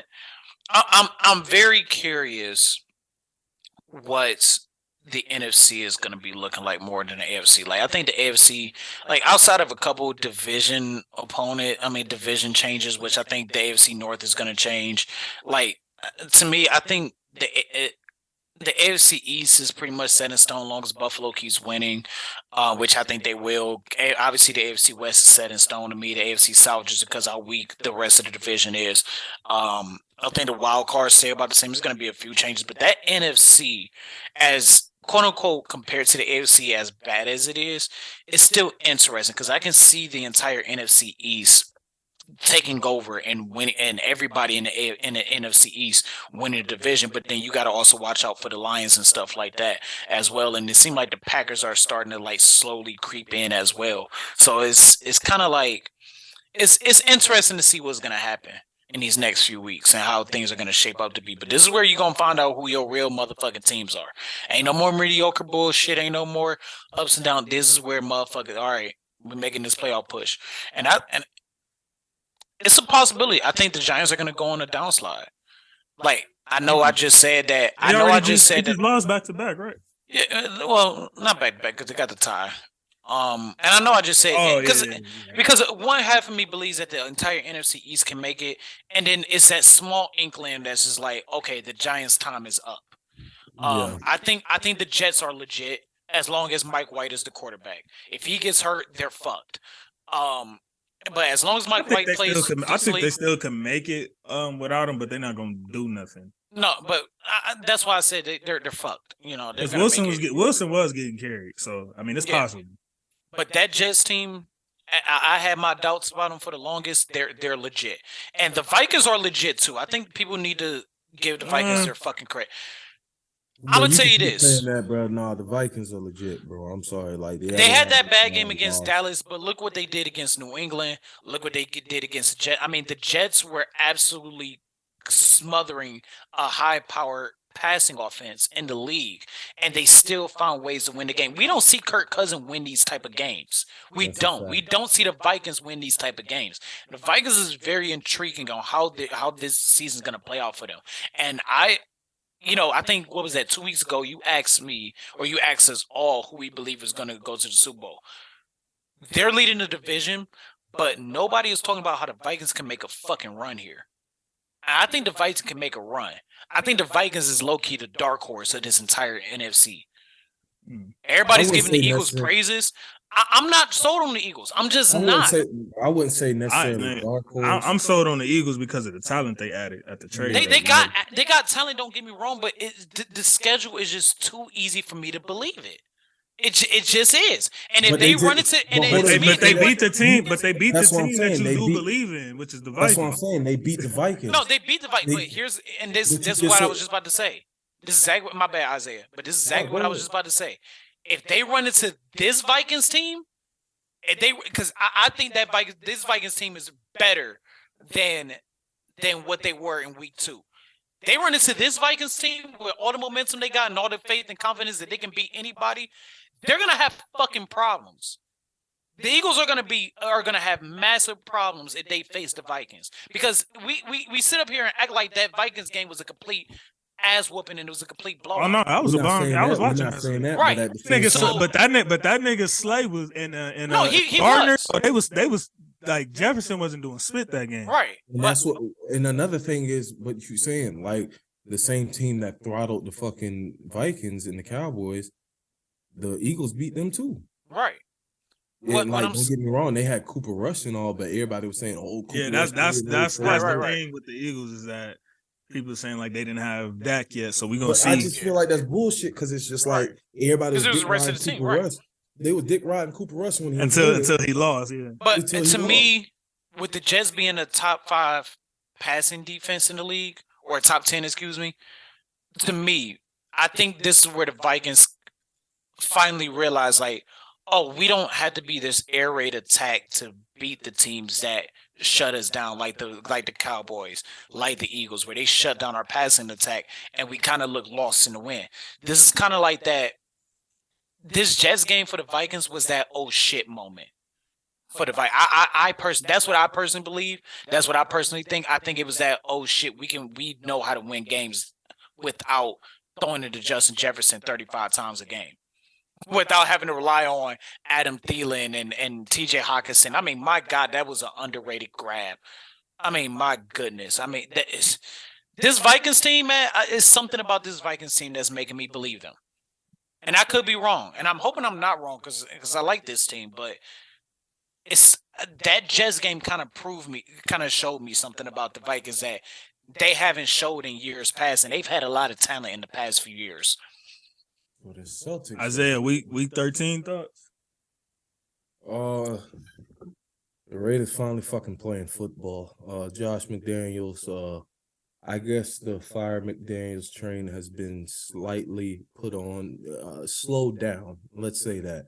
We ain't necessarily putting coal into the fire trying to push that train, but we letting it roll on its own just to see how the rest of this season gonna go. It seems like he's. Let me ask you something. If y'all lose Jacobs, you think y'all will still be all right next year, running back, same team, without Jacobs? It's tough to say, honestly, because I do like the Zamir White kid out of Georgia, but at the same time, that's not Jacobs. I'm not gonna even compare that because we seen what Jacobs is doing this year. Obviously, like he's having an otherworldly career year. But at the same time, with McDaniel's scheming and everything like that, he just never really invests in one running back like that. Like, you see what I'm saying? Like, his whole entire time in New England, I get that that's a New England thing, regardless of, like... Yeah, them niggas don't ever pay for running back, like, ever. Yeah, exactly. If McDaniels is there or not, but, like, it would make it hard to. There's bigger holes on this team rather than running back, if you feel me. Like, we gotta go get some defensive players. We gotta go get a defensive tackle. Gotta go get a linebacker, and we gotta go get a corner or another safety. Like, this defense cannot stay the way it is. It's you putting band-aids over big wounds that need some stitches. Yeah, like deep gashes. Like, you've been mauled by a bear, and the nigga talking about I got some band-aids. Like, so, I mean, they got a game against a beat-up team in the Los Angeles Rams. Like, I'm not finna sit up here and act like y'all ain't on second, third, fourth, fifth, sixth, seventh, eighth stringers practice squad team. But sure, they on that. They got the USFL unit at this point. But you got to play who's in front of you at this point. Like, your team beat up. Nigga, like, I heard they called a couple of kids from Taft High School. Nigga. Right down the street from the stadium. This man still a vote. Man, JC, your thoughts on Bake Show? I heard them niggas called Spencer James. Man. But nah. So if they win this game, that would really say, okay, now we could possibly make a playoff push. But now you truly need everything to go perfectly to even think about getting to the playoffs. Like it can go perfectly and you still miss it, to be real. Yeah. Like I said, like you have to go 10-7 or 9-8 at worst in hopes some teams help you out. 9 would be crazy because I was literally my Raiders prediction, so it would still come to light. Oh, like I said, but you need either one of those records to even like have a discussion about making a playoff. And right now, I'm just not sure if it's enough right now because they're playing well right now. Like this past Sunday showed me a little bit of a turn with this team in that they didn't fold when the Chargers scored that touchdown. With like, I think because Keenan Allen scored that touchdown with like 4 minutes left to go. So there was more than enough time for the Chargers to get the ball back, and they did. But the team just did not relent, and they didn't. Chargers couldn't get that damn stop. Yeah, so it was really that was a good game, and I mean division games always crack like that. Yeah, we'll see. I think we got y'all. The 49ers, and I feel like there's one more team I'm forgetting. Let me see. Is it the Jets or somebody like that? The Patriots. There we go. The Patriots. You got the Patriots next week, Steelers, Niners, Chiefs. Patriots and Steelers, who I forget. So, like, I'm not going to say it's completely favorable. Y'all should get the Rams. Y'all could get the Patriots. That can go either way. Exactly. Check. Y'all should get the Steelers. The Niners and the Chiefs is the scary ones. That's what I'm saying. So these next 3 games would really y'all for sure have to take care of these next 3. Yeah, absolutely, without question. That's what I'm saying. Exactly. Like you took the words out of my mouth. Without question, they have to take care of these next 3 games to put pressure on other teams to like possibly fuck up and let you get into the playoffs. So I'm not going to be getting hype or nothing like that. Maybe if they win tomorrow, I might get a little bit more excited, but not until they're at least at 500 will I be even like, okay, entertaining. Like, yeah, we going to make a playoff run. Well, it's week 13 and definitely ain't looking forward to no draft. I'm looking forward to us another load up, you know what I'm saying, a free agency. JC, you still ain't answered what you think about the Bake Show going to Hollywood. I told you I don't really care because I know he's going to be a backup. Oh yeah, that's right. You did say that. I forgot it that fast. Damn. Yeah, I wanted him to go to the Niners so he could they split up. But at the same time, I was scared that they might carry him too, and like that could have went either way. That's right. You did. How I forget that shit that fast? Yeah, so it must be you're over the tide. It's about I know it's probably down near midnight. 11:30. It's past our bed. We got a lot to get in. Like it's like 4 topics that I'm probably it's past our bed. Hey, this motherfucker late to dinner. All these other NBA stuff I'll bring up next Tuesday. But I do like we're not getting out of here without talking about this man right here. We're not gonna do that. Hey, I take back every street clothes comment that I said so far. This is the best. You know they did that scene from what that is what's the football movie? Fuck, Remember the Titans. He was like, No, it's not funny no more, is it? No. This is the best version of Anthony Davis I've seen. This is the NBA top. I have seen this before. Absolutely. But it's been a long time since I've seen it. This is what we were so excited about. Even though he got us that ring, he was not playing like this right here. This is AD. This is AD when he got Boogie. This is AD when he got Boogie. This is the AD that we saw in New Orleans carrying the Pelicans to the playoffs. Stealing just one all game by itself against the Big Four Warriors. Mm-hmm. This is the AD that we saw that would take the next great power forward reigns from Tim Duncan and be in the position. This is when I was talking that spit before anybody else was. I was calling this man top 5 before it was okay to call this man top 5. For this reason right here. When AD plays like this, he's the best player in the league. Exactly. He's like, bro, and I've said to people, you've heard me say this before, JC. The way Giannis's career has gone is what we expected AD's career to go. For real. We was talking. We was talking like Tim Duncan talk. That's what I'm saying. And I said the next great power that's where we was after Tim Duncan. Not this, now, mind you, that is over with. But we was talking like that though. Not that's no disrespect to Giannis. It was just that nobody knew who Giannis was. We just didn't expect that from Giannis. AD was the number one pick. He was this herald kid who had handles all this. So consensus number one, the whole 9 yards. When he plays like this is the guy who was. I remember when him and Austin Rivers was supposed to be that 1-2 punch. Niggas, I don't know what motherfuckers are smoking. I ain't forget about that shit. Let me tell you something, bro.